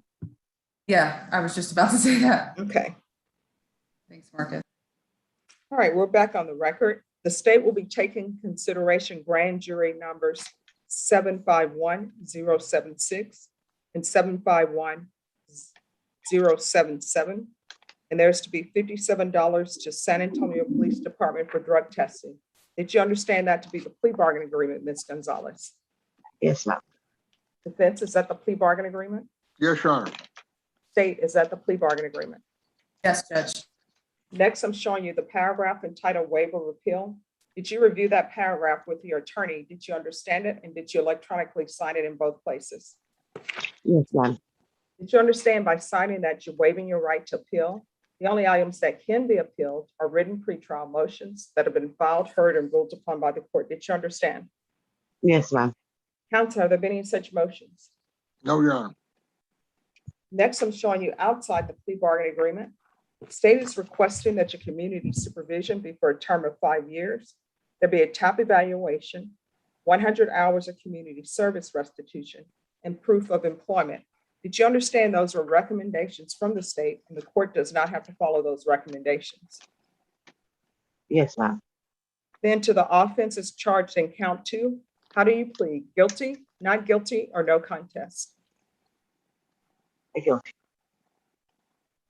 State, any evidence to support the defendant's guilty plea? State offers State's Exhibit 1 and all attachments. No objection, Your Honor. Ms. Gonzalez, I'm going to show you what's entitled waiver and consent to stipulation of testimony and stipulations. Did you review those documents with your attorney? Did you understand them?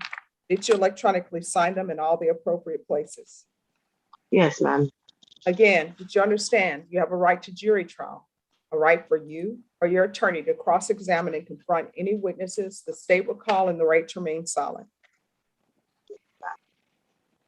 Did you understand that today the state will be presenting evidence in the form of witnesses' statements and police reports, but most importantly, there will be no live testimony? Did you understand? Yes, ma'am. Court will find that the defendant has knowingly and voluntarily waived and consented to stipulation of testimony and stipulations. The court will accept into evidence State's Exhibits 1 and attachments, and the court will review the same.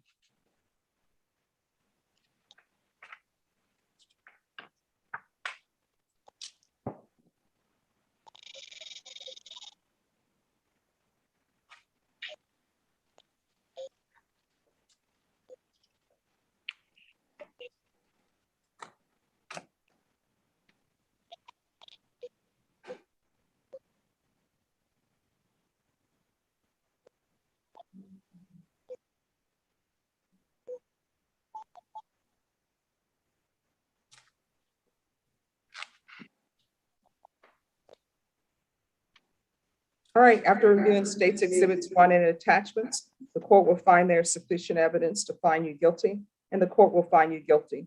Are you proceeding with sentencing? Your Honor, I'd request a PSI in this case if that's okay with the court. All right. Norma, what date can we set this for? Well, we can just recall this back for sentencing. The state is already in agreement to community supervision. How much time do you need, Mr. Garcia? Whatever time the court determines is needed to complete the PSI. All right, could I see the defense counsel in state and Ms. Ferguson in breakout room, please? If I could Sure. see you all in breakout room number 2, please. Okay. I'm sorry, Mr. Garcia, I'm gonna send you to number 4. Okay, thank you, Judge. And Ms. Ferguson, if you could come to 4 with me. And also, Rebecca, if you could come to 4, just give us a moment, Ms. Gonzalez. Yes, ma'am.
Nancy Gonzalez, I need you to go to breakout room number 4, please.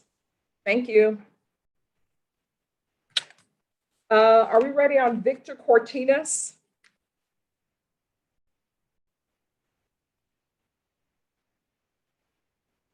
Victor Cortinas, James Myron. I'm ready. Is he back from the, is he back? I'm ready. Did you ask him to leave breakout room number 3, Mr. Myron? I think I did, but. Yeah, he's still in breakout room number 3. Oh, So if you okay. will go to number 3 and have your client come out, please. Okay. No problem. Jeb Locke. Hi, Judge. On Jacob Velasquez, Yes. I was willing to request a 2-week reset. The prosecutor needs to contact their complainant and then make an offer, or even maybe late next week may be good on Jacob Velasquez. Okay. Just give me a moment. Just as soon as Ms. Ferguson comes out of the breakout room, we'll take that matter up. Okay. And on Vincent Chapman, my other client, Judge, I think I may need just a system reset on that while I continue to look at all the discovery. Okay. Mr. Chapman, Yes, ma'am. is your client in custody or on bond? They are both in custody. All right, Mr. Chapman, we're going to call you back on September 13th.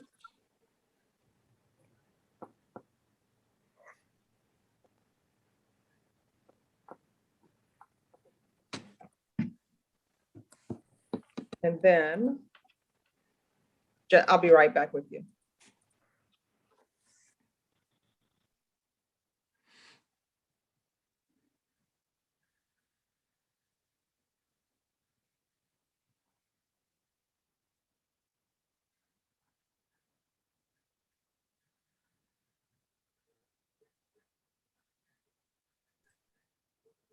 All right, Norma, on Jacob Velasquez, I need a 2-week reset.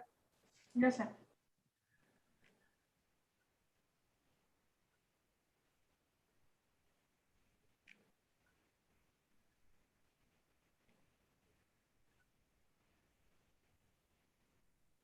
They can come back on the 25th, Judge. All right, we'll see you back on August 25th. All right, so Norma, Mr. Velasquez, L11 is excused. I believe that's the correct Velasquez. Yes, L11 is excused. Thank you. And Vincent Chapman is excused, but I don't see Mr. Chapman on the screen. He left already? I don't think he ever made it on the screen. Let me see. I'll check the jail. All right, thank you. All right, the parties on Cartinas.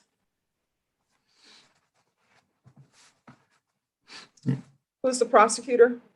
This is me, Judge. I just need to know what we're doing. He said that he's pleading true, and then that you all were going to argue as it relates to sentencing. Okay.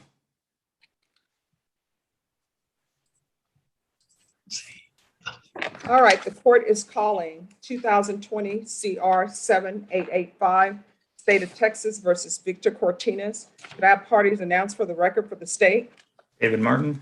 for the defense? James Mayrat for Mr. Cortinas. Are you Victor Cortinas? Need you to unmute. Yes, Your Honor, I am. We're proceeding by video. Any objections from the state? No objection. Any objections from the defense? No objection. Mr. Cortinas, I'm showing you what's entitled Defendant's Consent to Appear by Video Conference. Did you review that document with your attorney? Did you understand it, and did you electronically sign it? Yes, Your Honor, I did. Court will find that defendant has knowingly and voluntarily consented to appear by video. Next, I'm showing you what's entitled Motion to Revoke Community Supervision. Did you review that document with your attorney? Did you understand it? Yes, Your Honor, I did. Are you the same Victor Cortinas who was placed on community supervision in 2020 CR 7885 for the offense of assault, family choking, strangulation on December 16th, 2020 for a period of 2 years? Is that you? Yes, Your Honor, it is. State. We'll do condition 5 in Bexar County, Texas. The defendant Victor Cortinas did report to the supervision officer as directed for the month of January, March 2021 in violation of condition number 5. How do you plead to that? True or not true? True, Your Honor. State. We'll waive the other allegation. Any objections to the state's waivers? No objection. Did you understand by pleading true to violation of condition number 5, the court could find it true, grant the motion, find you guilty? I'm sorry. You've already been found guilty. The court could find it true and sentence you up to 2 years in the prison. Did you understand? Yes, Your Honor, I did. Knowing that, do you still wish to plead true to violation of condition number 5? Yes, Your Honor. Court is finding violation of condition number 5 true. I see there is no agreement. State, what are you requesting? Revocation. Defense? Your Honor, Mr. Cortinas is asking that this court deny and alter and amend the conditions of his probation. Why? Why should I deny this motion? Your Honor, Mr. Cortinas was on probation starting back in December 2020. The motion was filed on or about mid-April. And during that time, that was about where the cusp of the COVID lockdown occurred. And much of the hardships and that happened were in a way attributed to the changes in reporting and being able to communicate and get out of his house to comply with conditions of his probation. Now, for the past more than a year and a half, he had been residing with his grandmother, who's in a home in the west side of town. He had stayed away and had no contact with the complaining witness for this case. So he's stayed out of trouble in a personal sense, while not being in the supervision of probation since the issuance of the MTR. He's certainly tried to stray away from trouble. And but what happened was he said that when the lockdowns and COVID hit, showing up in person for the reporting wasn't apparent, or there was hardships in doing that, and as well as a few other conditions of the probation were made it very difficult for him to comply. But before he could get back on the saddle and cure the missed reportings, the motion was filed, and okay. So then for next year, he was going to live with his grandmother's. I don't think Mr. Cortinas means any. I don't think no disrespect to the court. I think at a certain point he didn't know what to do and tried to stay away from trouble as much as he could for the next year.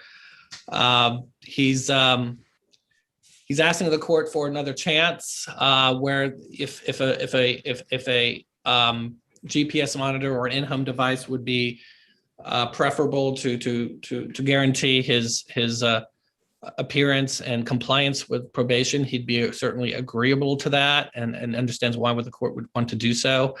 But he's done his best to stay within the boundaries of the probation while not being while not being under any kind of supervision.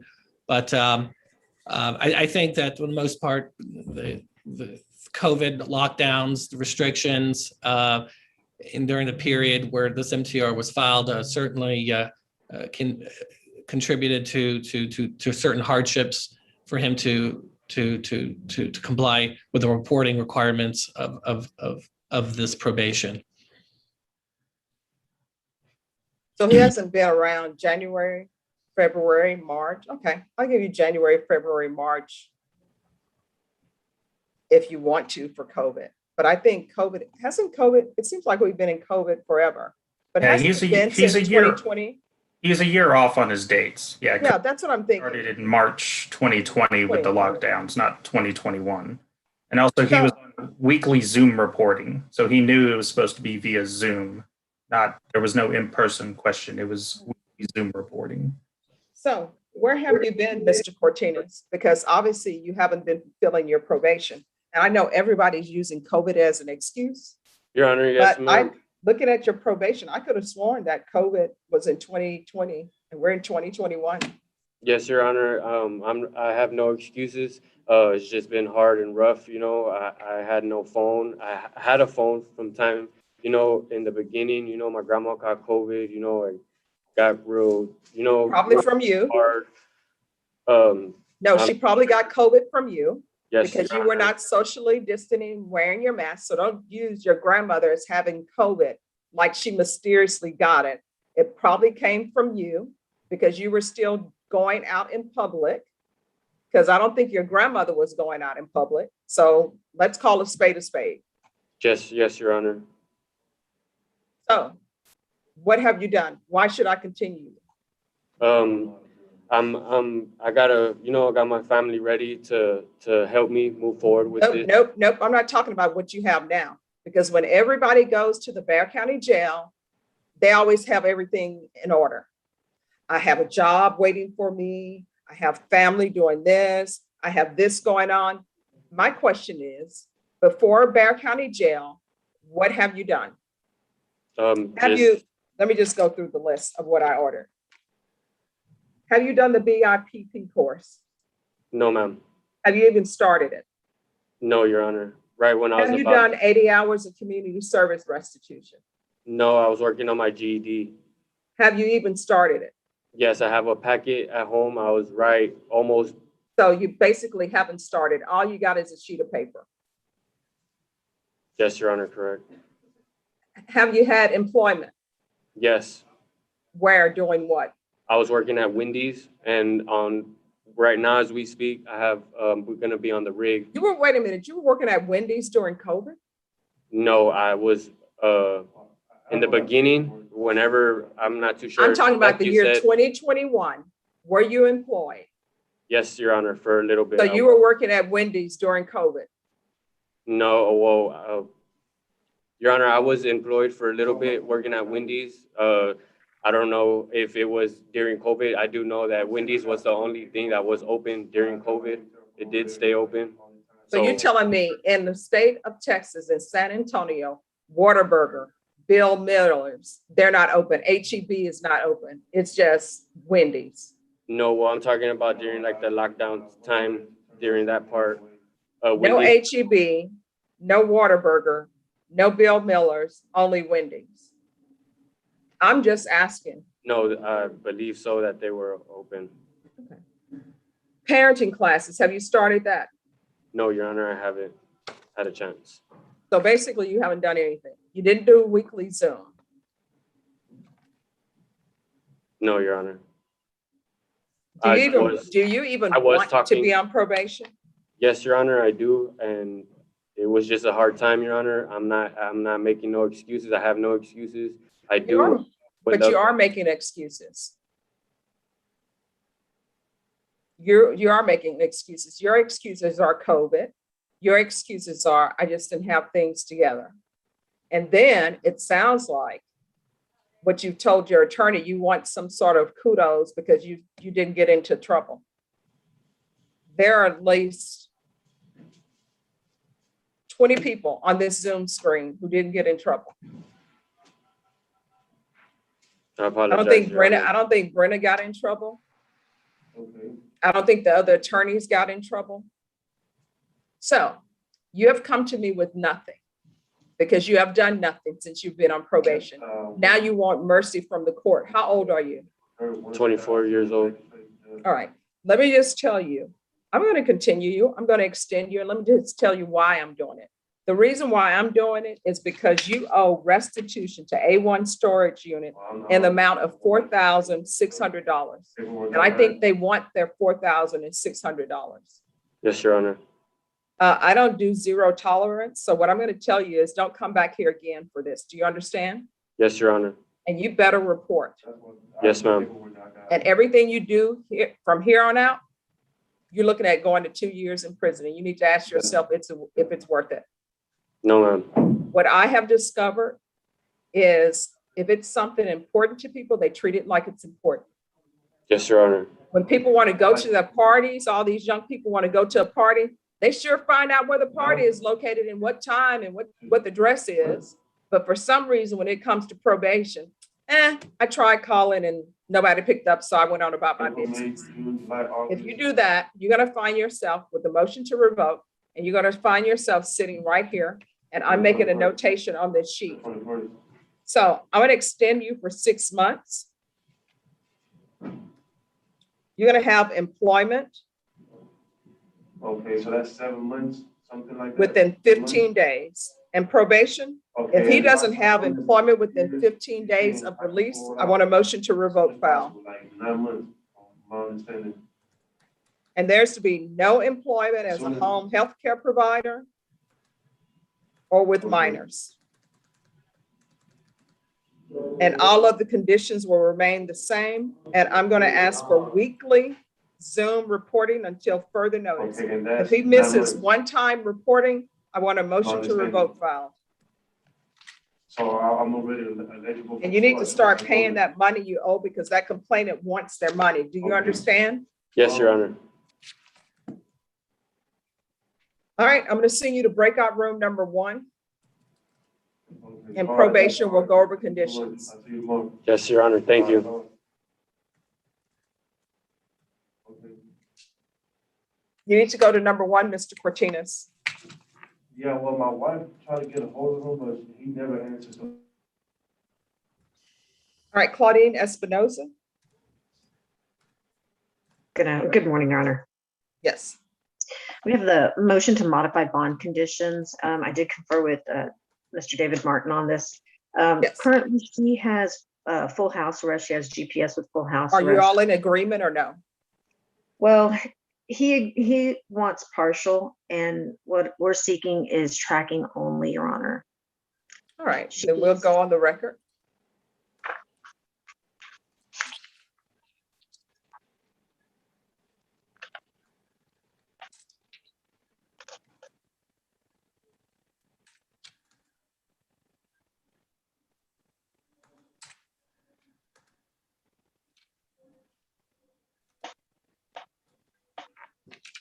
All right, the court is calling NIMAG number 621-834, State of Texas versus Michaela London Doty. Could I have parties announced for the record for the state? David Martin. For the defense? Claudine Espinosa. And are you Michaela Doty? I cannot hear you. There's something wrong with your volume. Can you hear me now? Yes. Yes, ma'am. I'm Michaela Linda Doty. All right, we're proceeding by video. Any objections from the state? No objection. Any objections from the defense? No, Your Honor. Ms. Doty, any objections with this motion being heard by video? No. All right, the defense has filed a motion to modify bond conditions. State, have you had a chance to review the defendant's motion? Yes. All right. Are you ready to proceed, state? Yes. All right, defense, is your motion. You may begin. Thank you, Your Honor. This is a motion to modify bond conditions. Currently, defendant's bond includes GPS with full house arrest and for the defendant to pay all fees associated with the same. She has not been indicted. We believe that the bond conditions currently set in this case far exceed that necessary to ensure her appearance at future court proceedings. She will continue to appear in court. She currently cannot afford both the cost of securing the security bond as well as startup and monitoring costs associated with GPS. It is restricting her ability to work. She has no prior felony convictions. She's complying and continues to comply with the conditions of bond. She's not a flight risk. She has full-time employment available to her. She continues to reside here in Bexar County. She has so for several years. She has family ties. Right now, she's living with her father, and she was not able to work for the past 3 weeks because of this full house arrest. But she is employed with Lupe Tortilla and has been so for 4 months. She currently is scheduled to work this week if the court will allow. She also has doctor's appointments, 2 of which are set for today. I have proof of one, and for the other, she was unable to get something in time, but would be willing to provide the court with a doctor's note after the appointment. She has an appointment tomorrow. She is working full-time. She would be working approximately 5 days a week. If she had her choice, she'd be working 6 or 7 days a week. She's also scheduled to resume classes at Northwest Vista. She currently is scheduled to do that online, but her preference would be to do those classes in person. She's scheduled or registered for 15 hours, Your Honor.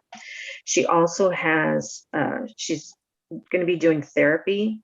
It's scheduled for online, but at some point she would like to be able to do this in person. She feels that it would be better for her and she would get more out of the therapy. She's also going to be doing AA, Your Honor, and she can do that online, but the preference again would be to do in person. So there's a lot of things right now that this bond and the conditions of the bond are hindering, but mostly it's the employment, Your Honor, in order to be able to pay bills such as legal fees and to be able to afford transportation to get to and from work, to be able to reimburse her father who has fronted some of the money to pay for the legal fees. She needs to be able to work, Your Honor. And so I think we would prefer that the court allow tracking only at this point rather than partial. All right, stay. Judge, we're just opposed to the tracking at this point. We're in agreement with partial house arrest for work, doctor's appointments, and anything of that nature with prior approval and I guess authorization from pretrial services. All right. Is there something that's unusual about this case? Because again, the court doesn't have any facts of the case. The court only knows that she's charged with assault, family choking. So who is the complainant? Where is the complainant? I have to pull all that up. And I don't know if, I think all I would have is the offense report right now, but I can pull it. All right. These are questions that the court would like answers to before I make my ruling. And I see listed is the attorney is Hector Gonzalez. Yes, Your Honor. Are you associated with Mr. Hector Gonzalez? I do work on cases with him, and at this point right now, his mother's in the hospital, so there's cases that he's asked me to help him with, and this is one of them, Your Honor. And I can address the complainant if you want me to. She does work for Lupe Tortilla as well. Well, just one moment. We're back to the attorney issue. Ms. Doty, do you have any objection to Ms. Espinosa's filling in for Mr. Hector Gonzalez? Yeah. All right. So we're going to take a short recess on this matter while you all give me the information that I'm asking for with regards to this case. Yes, Your Honor. But the court will make a decision before our 12:30 break. Okay. Thank you, Your Honor. You're welcome. Robert Porter. Hello, Judge. Hello. On Mr. Gonzalez. Yes. I've been unable to speak with him. I guess they never brought him to the break room at the jail, or I'm not All right, Norma, can you have Mr. Arturo Gonzalez? Where is he? He should be on the screen, Judge. I didn't let him go. I didn't tell him he was done. Where's There's Arturo Gonzalez? Where are you? Raise your hand. All right, you need to go to breakout room number 13 and meet with Mr. Porter. Thank you, Judge. You're welcome. Still on screen, is that correct? Well, he's raised his hand that he is that CH12 person, Okay. but I think he needs help getting to his breakout room. I will call the jail right now. Thank you. And then Amir, I've signed your paperwork, so it should be going through for your client. Yes, Judge, we're ready. Robert was swearing in Mr. Solano. Okay. All right. Thanks for your patience. Not at all. Thank you for knowing how to run this whole gamut. I have a great staff. But thank you.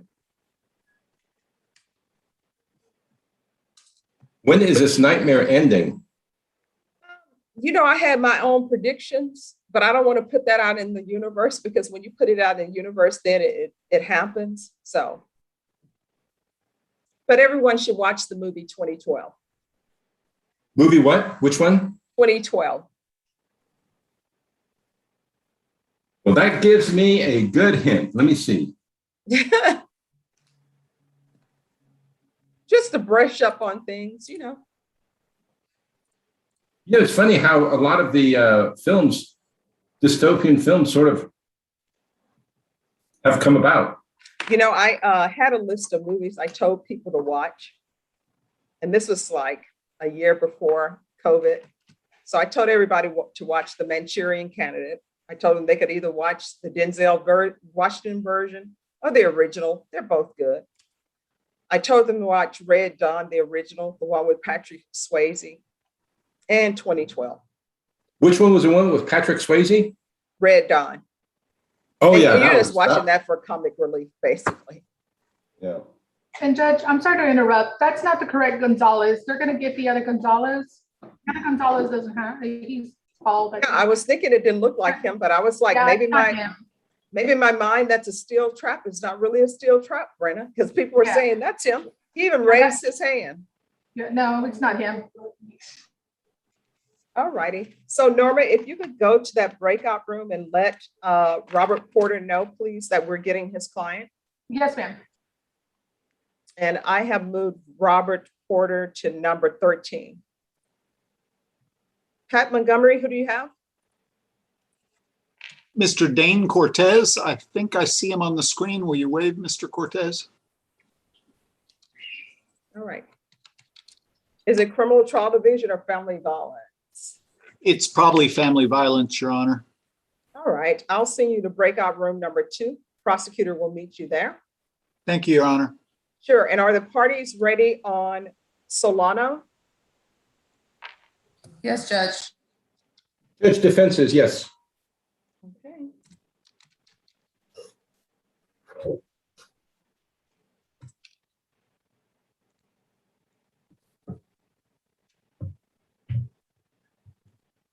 All right, the court is calling, excuse me, 2021 CR 6824, State of Texas versus Michael Solano.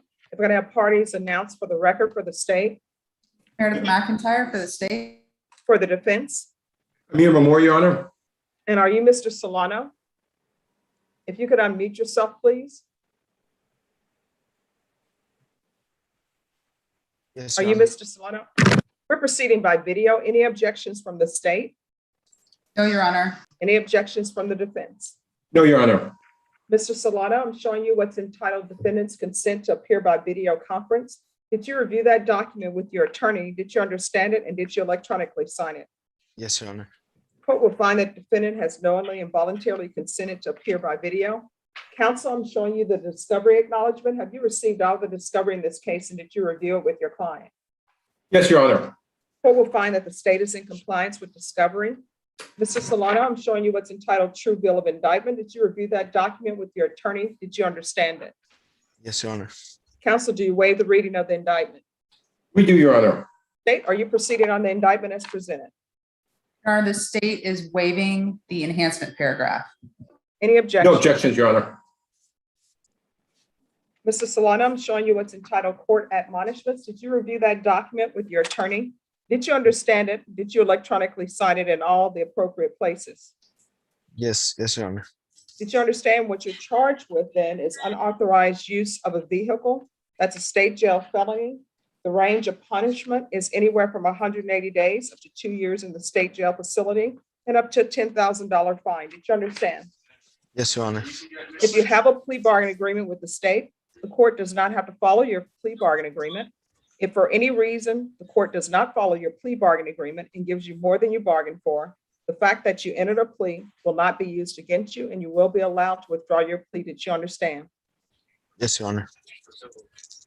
Did you understand you have a right to jury trial, a right for you or your attorney to cross-examine and confront any witnesses the state will call and the right to remain silent? Yes, Your Honor. Did you understand by entering this plea bargain agreement, you were giving up those rights? Yes, Your Honor. And did you intend to give up those rights and enter into a plea bargain agreement in this case? Yes, Your Honor. Counsel, has your client been able to provide you with any defenses to this offense? He has, Your Honor. Do you believe he has a rational as well as a factual understanding of the charges against him? Yes, Your Honor. Do you believe he's currently competent and was legally sane at the time of the offense? Pardon me, Judge? Do you believe he is legally competent and was sane at the time of the offense? Yes, Your Honor. Mr. Solano, has anyone threatened you, coerced you, or placed you in fear to get you to enter this plea? No, Your Honor. Has anyone promised you anything other than the plea bargain agreement to get you to enter this plea? No, Your Honor. Are you satisfied with the way you've been represented? Yes, Your Honor. Are you a U.S. citizen? Yes, Your Honor. Court will find that defendant has knowingly and voluntarily waived his right to jury trial, showing you the plea bargain page. Did you review that page with your attorney and did you understand it? Yes, Your Honor.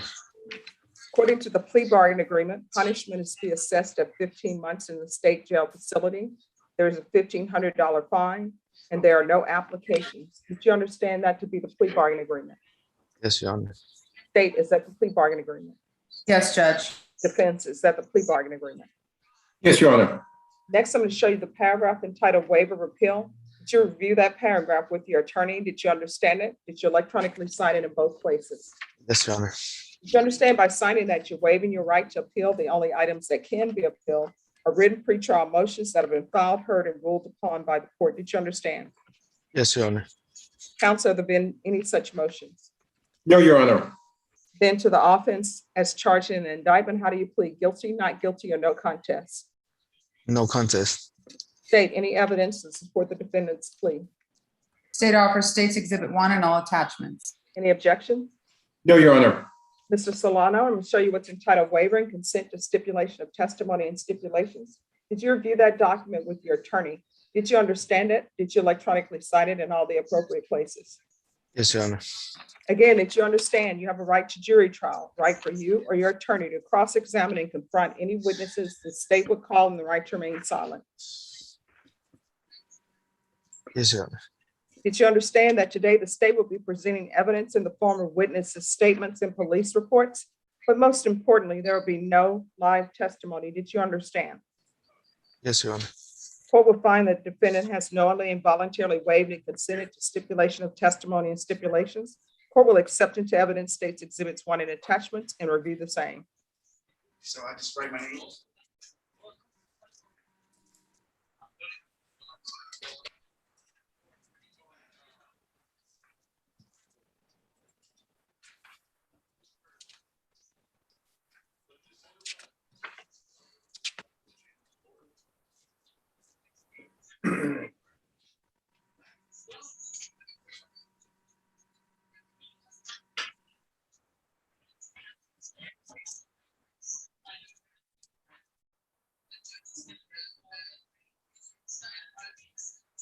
After reviewing State's Exhibits 1 and attachments, the court will find there is sufficient evidence to find you guilty, and the court will find you guilty. Are we proceeding with sentencing? Yes, Your Honor. Anything you wish to say on behalf of your client? Judge, I appreciate the state working with us on this case, and we respectfully ask the court to follow the agreement, Judge. All right, then the court will follow your agreement. As previously stated, the court has found you guilty. The court will sentence you to 15 months in the state jail facility, give you credit for any time served. There's a $1,500 fine. Time and money will run concurrent. Next, I'm going to show you what's entitled Trial Court Certification of Defendant's Rights to Appeal. Did you review that document with your attorney? Did you understand it? And did you electronically sign it? Yes, Your Honor. Because this is a plea bargain agreement, because I followed your plea bargain agreement, and because you waive your right to appeal, you do not have the court's permission to appeal. Do you understand? Yes, Your Honor. And because this is a felony conviction, you're not allowed to own or possess any weapons or ammunition. Do you understand? Yes, Your Honor. All right, we can go off the record. Mr. Solano, how old are you? I'm 31.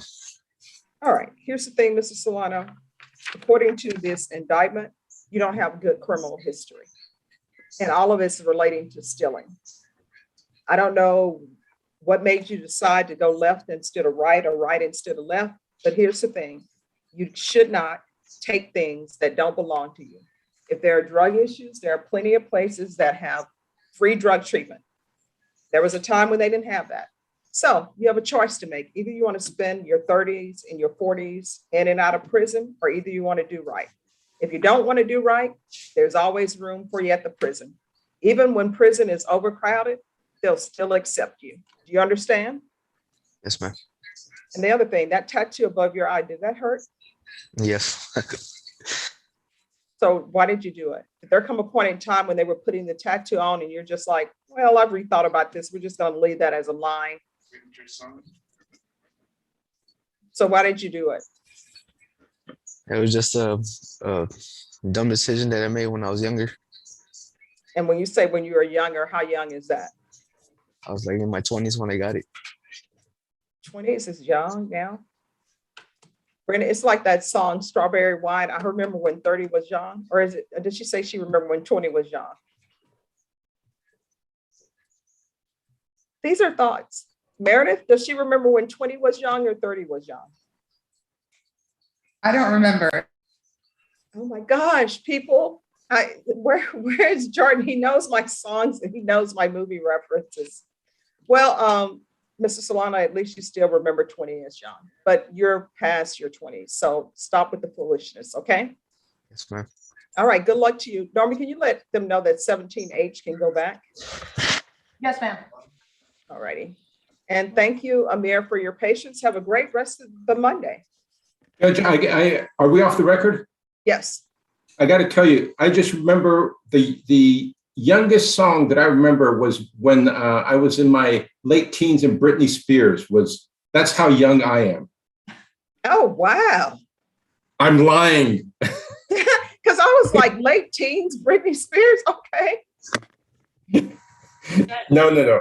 I'm much older than that. Judge, it's 30. Judge, if I can jump in, I just Oh, looked just at the one. lyrics. It says, I remember when 30 was old. Yes.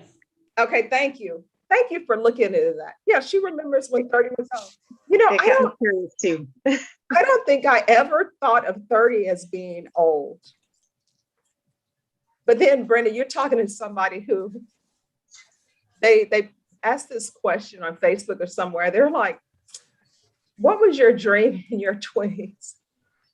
And I put in there, I thought I was going to be retired because, you know, you watch all the soap operas, people have a job, but they really don't do anything. It's sort of like they're retired. I thought 23, I was going to be retired, but obviously not. Brenda, here I am 24 and I'm still working. Thanks. Thank you, Judge. Thank you. Y'all take care. Bye-bye. But no, that's a great song, Strawberry Wine. All right, so do you all have the information for me on Dottie? I have some, Judge. For whatever reason, the discovery's not letting me pull up the report, but I also, July 15th, there was a violation report because she was also arrested for a VPO on July 10th. All right, Claudine, do you have that information? I do not, but I do know that they have no contact with each other whatsoever. Okay, Norma, if possible. Yes, ma'am. If David, if you don't have it, if somebody could pull the violation report and send that to Claudine Espinoza, please. Let me, where's that, Judge? All right. Yeah, I don't have it. I'm just looking on the event. And I don't actually have a court's file for this yet. Yeah. That's for a rearrest, so I imagine the only thing on there is going to be the violation of protective order or bond order of no contact.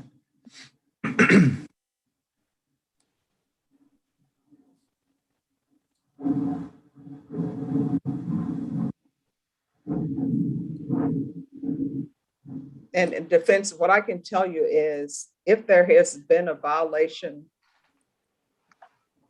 of a bond or protective order and it's the same complainant, then there are going to be some issues with me just allowing her to have tracking. So I'll keep an open mind till I see exactly what it says. Yes, Your Honor.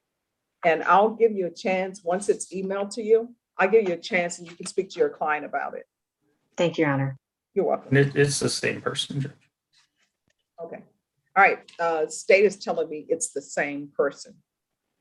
So Ms. Doty and Ms. Espinoza, I'm going to put you guys in breakout room number 3. Just don't go there until you actually have the documents, because then I'll know that you have it.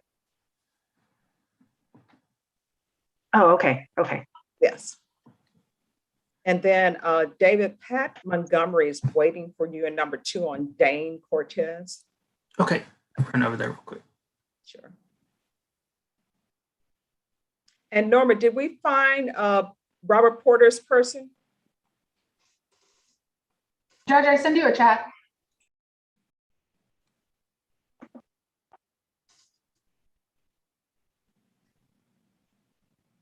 I made Robert Porter's guy. Okay. Okay, awesome. So, oh, thank you. Yes. So Norma, when are we recalling Mr. Gonzalez? We can do the 30 days, Judge. Okay. I can put him back on the docket. So if you give me just a second.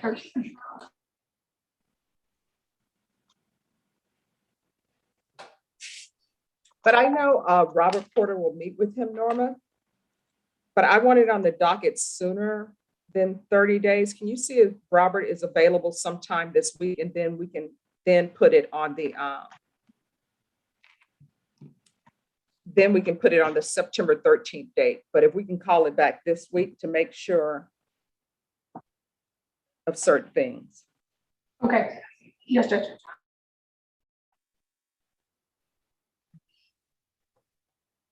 Norma, I just sent you an email, so you have my email for the violation report. Yes, ma'am. Okay.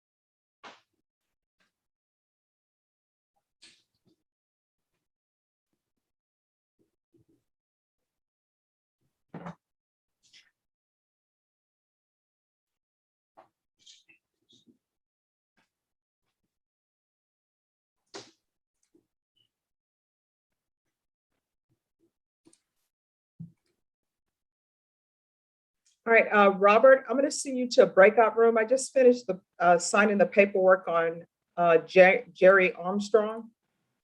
Okay, Judge. Thank you. Thank you.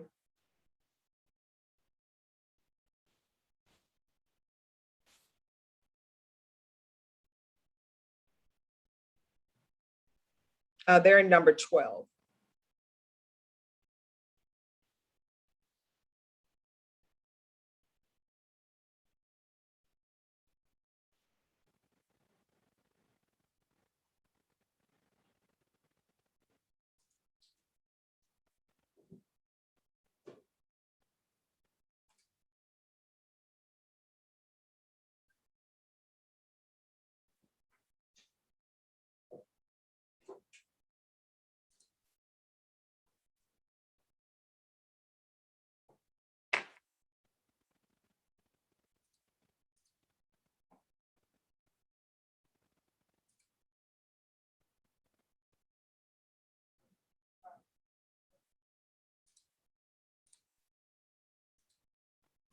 All right, Norma, what date for Arturo Gonzalez later this week? Judge, we can do it on Friday. Okay.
Okay, which Gonzalez is Y'all this? done with Manuel Gonzalez?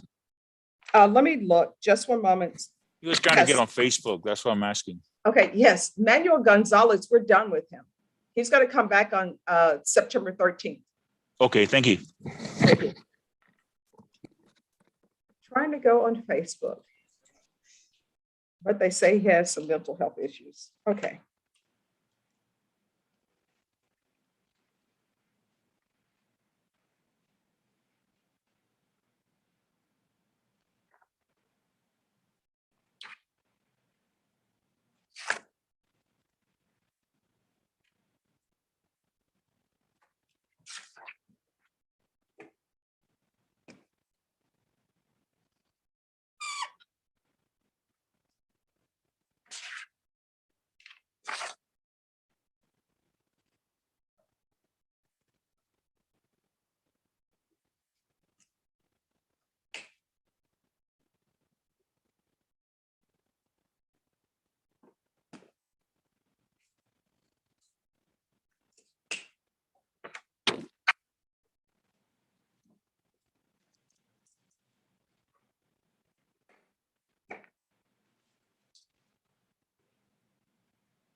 Rebecca, Yes, ma'am.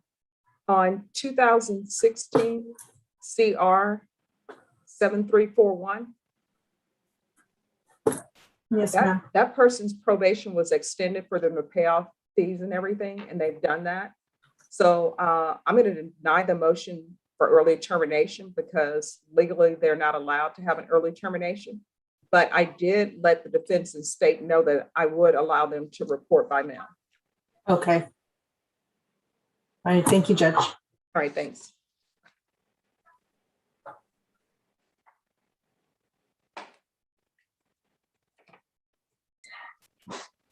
All right, anyone else ready? Are we ready on Miss Jody? Judge, I'm waiting for the violation report. Judge, they haven't sent it to me. I'm waiting for the clerks to send it to me, to scan it to me, so I can scan it to Claudia, and they haven't sent it to me yet. I'm just calling them right now again. Okay, no problem. I was checking my spam because sometimes things go there. So, okay, good to know. Thank you, Norma. You're welcome. May I Thank you, Judge. address the court? Yes. Judge, I spoke to Mr. Martin about the case. The case is, what, 3 or 4 weeks old from indictment. Mr. Martin's waiting on some medical records, can't make any kind of offer without reviewing those records.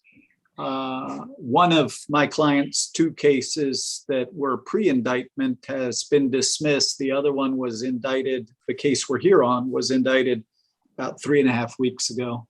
Okay, so what we'll do is we'll recall it and for the 13th of September for Yes, ma'am. discovery to see if the medical reports come in. I appreciate it, Judge. May I be All right. excused? Yes, do you need to speak with Mr. Cortez or no?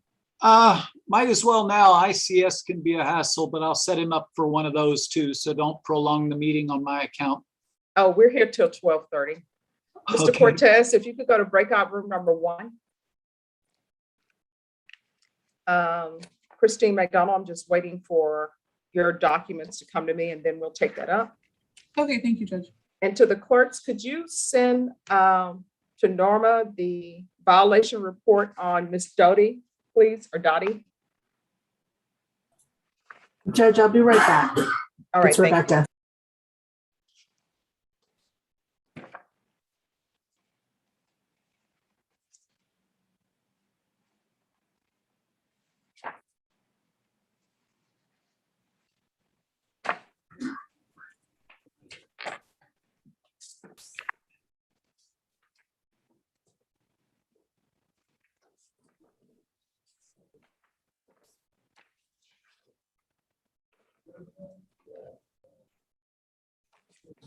Okay, Claudia, it should be in your email by now. Okay, thank you. You're welcome.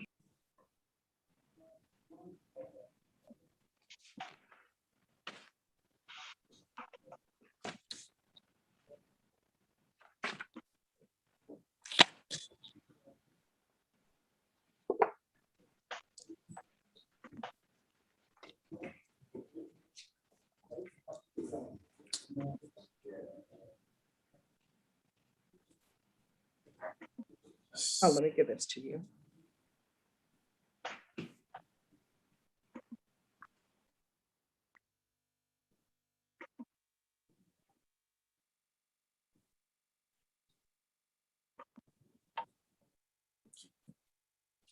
All right, the parties on Armstrong ready? Yes, present. Yes, Judge. Yes, Your Honor.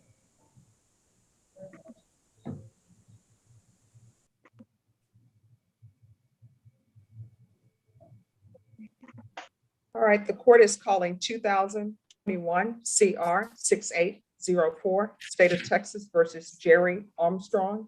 Can I have parties announced for the record for the state? Senator Morris. For the defense? Christine McDonald. All right, and are you Mr. Armstrong? Present, yes, I am Mr. Armstrong. We're proceeding by video. Any objection from the state? None, Judge. Any objection from the defense? No, Your Honor.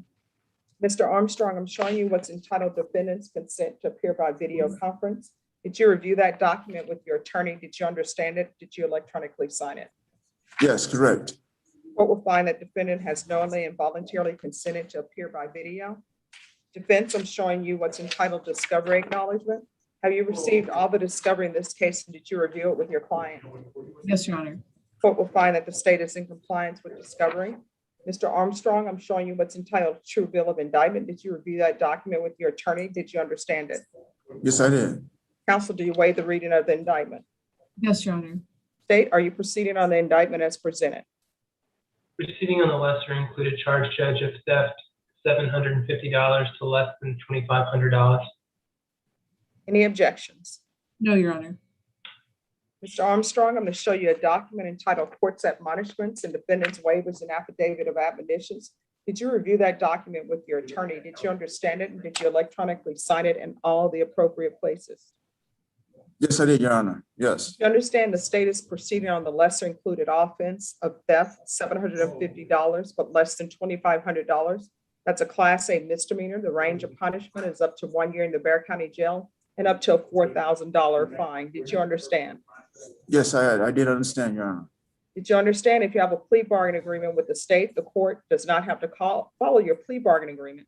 If for any reason the court does not follow your plea bargain agreement and gives you more than you bargained for, the fact that you entered a plea will not be used against you, and you will be allowed to withdraw your plea. Did you understand? Yes, Your Honor. Did you understand you have a right to jury trial, a right for you or your attorney to cross-examine and confront any witnesses the state would call, and the right to remain silent? Yes, Your Honor. Did you understand by entering this plea bargain agreement you were giving up those rights? Yes. And did you intend to give up those rights and enter into a plea bargain agreement in this case? Yes, Your Honor. Counsel, has your client been able to provide you with any defenses to this offense? Yes, Your Honor. Do you believe he has a rational as well as a factual understanding of the charges against him? Yes, he does. Do you believe he's currently competent and was legally sane at the time of the offense? Yes, Your Honor. Mr. Armstrong, has anyone threatened you, coerced you, or placed you in fear to get you to enter this plea? No, Your Honor. Has anyone promised you anything other than the plea bargain agreement to get you to enter this plea? No, Your Honor. Are you satisfied with the way you've been represented? Yes, Your Honor. Are you a U.S. citizen? Yes, Your Honor. Court will find that defendant has knowingly and voluntarily waived his right to jury trial. Let me show you the plea bargain page. Did you review that page with your attorney, and did you understand it? Yes, Your Honor. According to the plea bargain agreement, the state is proceeding on the lesser included offense of theft, $750 for less than $2,500. They're requesting 94 days in the Bexar County Jail, and there are no applications. Did you understand that to be the plea bargain agreement? Yes, Your Honor. Defense, is that the plea bargain agreement? Yes, Your Honor, and it's our understanding that my client has enough credit to satisfy that judgment, Judge. State, is that the plea bargain agreement? How many days was that, Judge? 94. Yes, that's correct, Judge. Mr. Armstrong, I'm going to show you what's entitled waiver of appeal paragraph. Did you review that paragraph with your attorney? Did you understand it? Did you electronically sign it in both places? Yes, Your Honor. Did you understand by signing that you're waiving your right to appeal? The only items that can be appealed are written pretrial motions that have been filed, heard, and ruled upon by the court. Did you understand? Yes, Your Honor. I understand. Counsel, are there any such motions? No, Your Honor. Then, Mr. Armstrong, for the offense of theft, $750, but less than $2,500 as a Class A misdemeanor, how do you plead? Guilty, not guilty, or no contest? Guilty. State, any evidence to support the defendant's plea? State offers states one attachments, Judge. No objection, Your Honor. Mr. Armstrong, I'm going to show you what's entitled Waiving Consent to Stipulation of Testimony and Stipulations. Did you review that document with your attorney? Did you understand it? Did you electronically sign it in all the appropriate places? Yes, Your Honor. Yes. Again, did you understand you have a right to jury trial, a right for you or your attorney to cross-examine and confront any witnesses the state would call, and the right to remain silent? Yes. Did you understand that today the state will be presenting evidence in the form of witnesses' statements and police reports, but most importantly, there will be no live testimony? Did you understand? Yes. Court will find that defendant has knowingly and voluntarily waived and consented to stipulation of testimony and stipulations. Court will accept into evidence states exhibits 1 and attachments, and the court will review the same. Yes.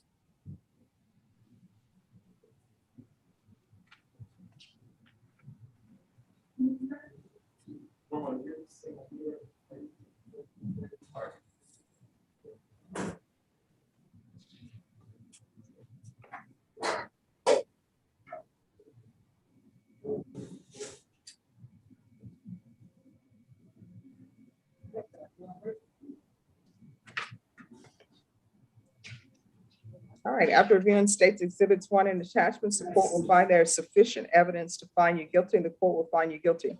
Are you proceeding with sentencing? Yes, Your Honor. Yes, yes, Your Honor. Anything you wish to say on behalf of your client? No, Your Honor, we are just respectfully requesting that this court follow the plea bargain, Judge.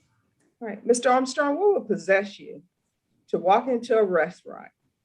People are there having brunch, and you take the big screen TV off the wall? Like, I mean, what were you thinking? Walking into a restaurant, there are witnesses there because it's brunch time, and you just walk up and take the restaurant's television off the wall. Who does that? No one does it. I mean, you, but other than Yeah. you, why are you doing this? It was something that was done because it was irrational. It was rational thinking, but it wasn't done maturely. So it was done without courtesy, Your Honor. So that's the reason why it was done. And it was very prejudicious. I'm sorry.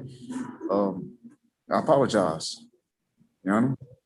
Well, I mean, you need to probably apologize to the people who are there having brunch. Sometimes people are at restaurants having brunch and they take their mom there. And they're mentioning this was Ruth Chris.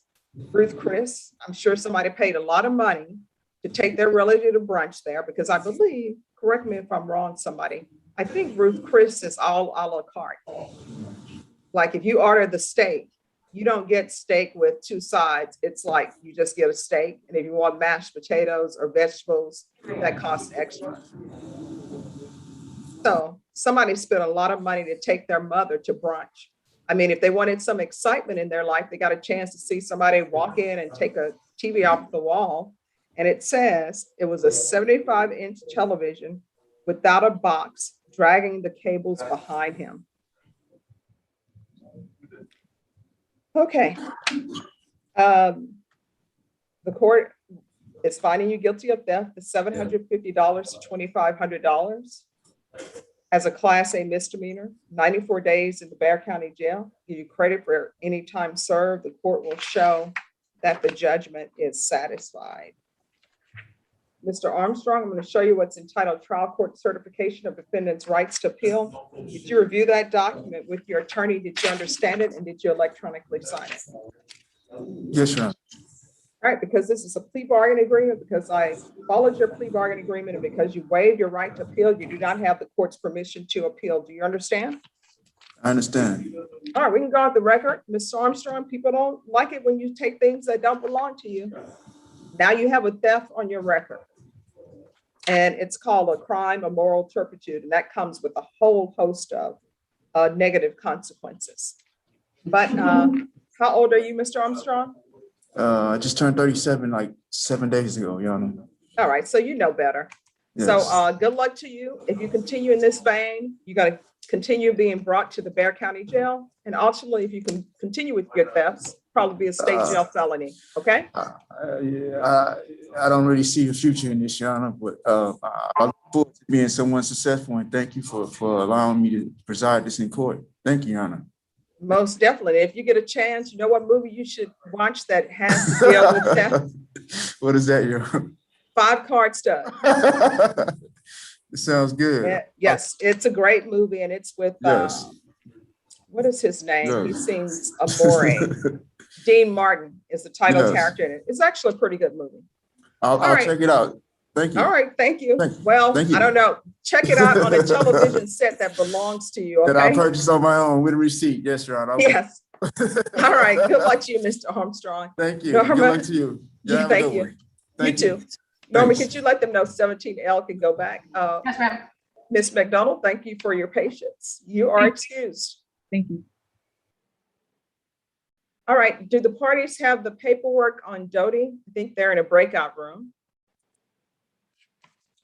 So Norma, there is someone by the name of Coleman who's on this screen, but they're scheduled for 2. It's inmate 14M. Yes, Judge. Okay. I'm sorry, I was on the phone, Judge. 14M, he's on here and he doesn't have his screen on, but he's scheduled at 2. They probably just turned on the screen. They probably just don't have them on. I'll check the jail. All right, thank you.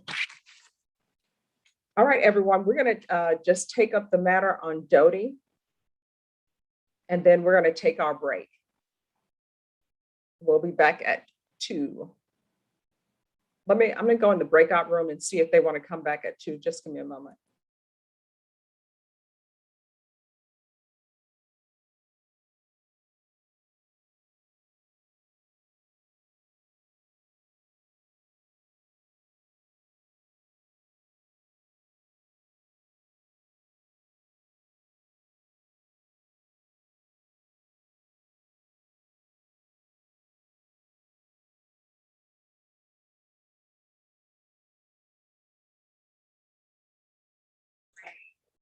No, Judge, they're just getting that screen ready for this afternoon.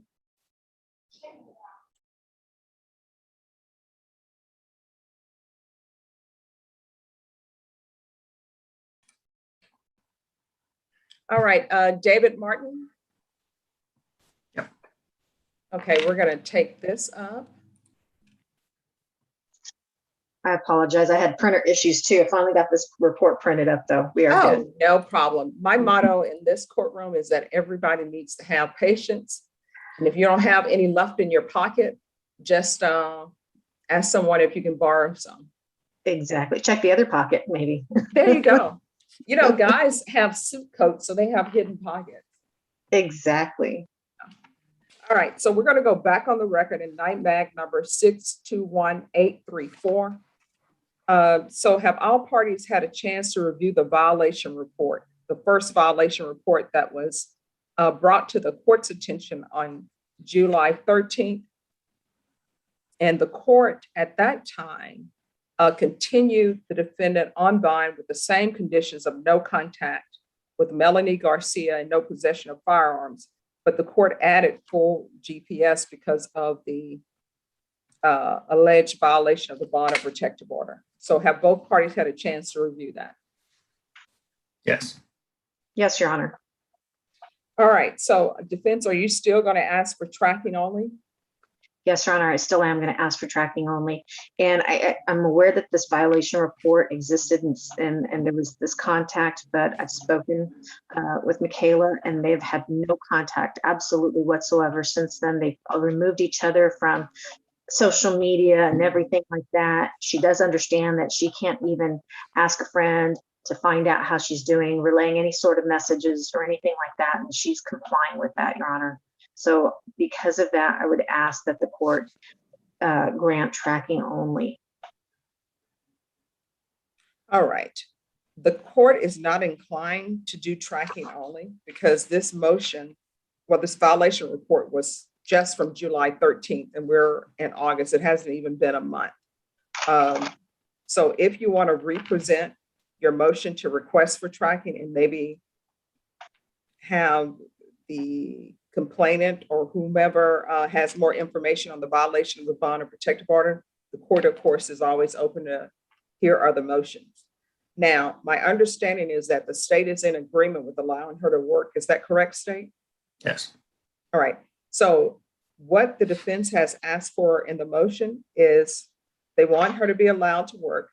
I'll agree to that. They're asking for religious services and essential household functions. So let's talk about the religious services. State, are you in agreement to that or no? With prior approval from pretrial services. With a. All right, and then the essential household functions. State. I mean, with prior approval, I guess. Okay, and then depending on what's essential. Okay, and then the defense mentioned when I think we may have been off the record that the defendant has some sort of medical appointments that she has to attend. So I'm going to add that she's allowed to attend medical appointments. Your Honor, one is at 3:30 and one is at 5:45. Okay. And then she has one tomorrow at 11:30. So I would ask for the court to allow her enough time to leave for the appointments and then to come back home. Yes. Yes, And and I'm also going to ask if the court would consider waiving the fees on the GPS, please. oh, well, what I can tell you is I have no jurisdiction over these third-party companies, but I will put in that I'm requesting that fees are waived. They do have an indigent program, and I'll ask that she be placed on the indigent list if fees are not waived. Okay. She's going to be working. She hasn't been able to work for 3 weeks because of this, but she is scheduled to start back up on Wednesday. So, and I can give you her schedule for that as well for the rest of this week. She's scheduled to work Wednesday from 8 to 3. Okay. Oh, just let pretrial services know. Okay. And then she'll be given enough time to leave in advance and to come back. Yes. Okay. All right. If there is nothing else, then we will close the record on this matter. There's nothing further from the defense, Your Honor. All right. Thank you. You all are excused. And Ms. Dotting, you'll need to get in touch with pretrial services today. Call them and let them know about your medical appointment. Yes, Your Honor. The key is going to be communication with pretrial services, because if you're going to be working, you need to give them your work schedule. If you're going to church, you need to give them notice of that. And for the court, when I say church, you don't get to participate in every single church service. Yes, Your I know in some churches, in the Baptist world, you have Sunday school, morning service, afternoon service, evening service, Bible service. So you will be able to attend the part of the service. Pastor gives the sermon. That's the part that you're allowed to go to. So the church picnic, social, Bible study, all of that Bible study, you're going to have to do it online. And I know a lot of churches are doing things by Zoom. Yes, Your Honor. I do have a question. So I will be starting school on the 23rd. I'm scheduled to do all online classes, but if there's any way I could get the permission to go to school, like actual go in-person classes? We'll see how you do on this first. And then your attorney can revisit me with that, because I teach college courses and it's online. If I may ask, Michaela, is there a deadline for you to make that decision, whether or not to be able to switch back to in-person? I will talk to my advising counselor this week. I have an appointment with her on Wednesday. Okay. And then just let us know, because they may have a deadline for that and we may have to ask about that, if that's fair. Sounds fair. Yes. All right, just let us know, and everyone have a great rest of your Monday. You as well. Now I've got movies to watch, Your Honor. Thank you so much. There you go. All right. I'm going to expect a report on that. Okay. Sounds good. Y'all have a All good right. day. Well. You too. Bye-bye. Thank you. Bye-bye. All right, everyone. We are going to take our lunch break. I think what we have coming back at 2 is we have Clifford LeBlanc, and that's with Kirk Sherman.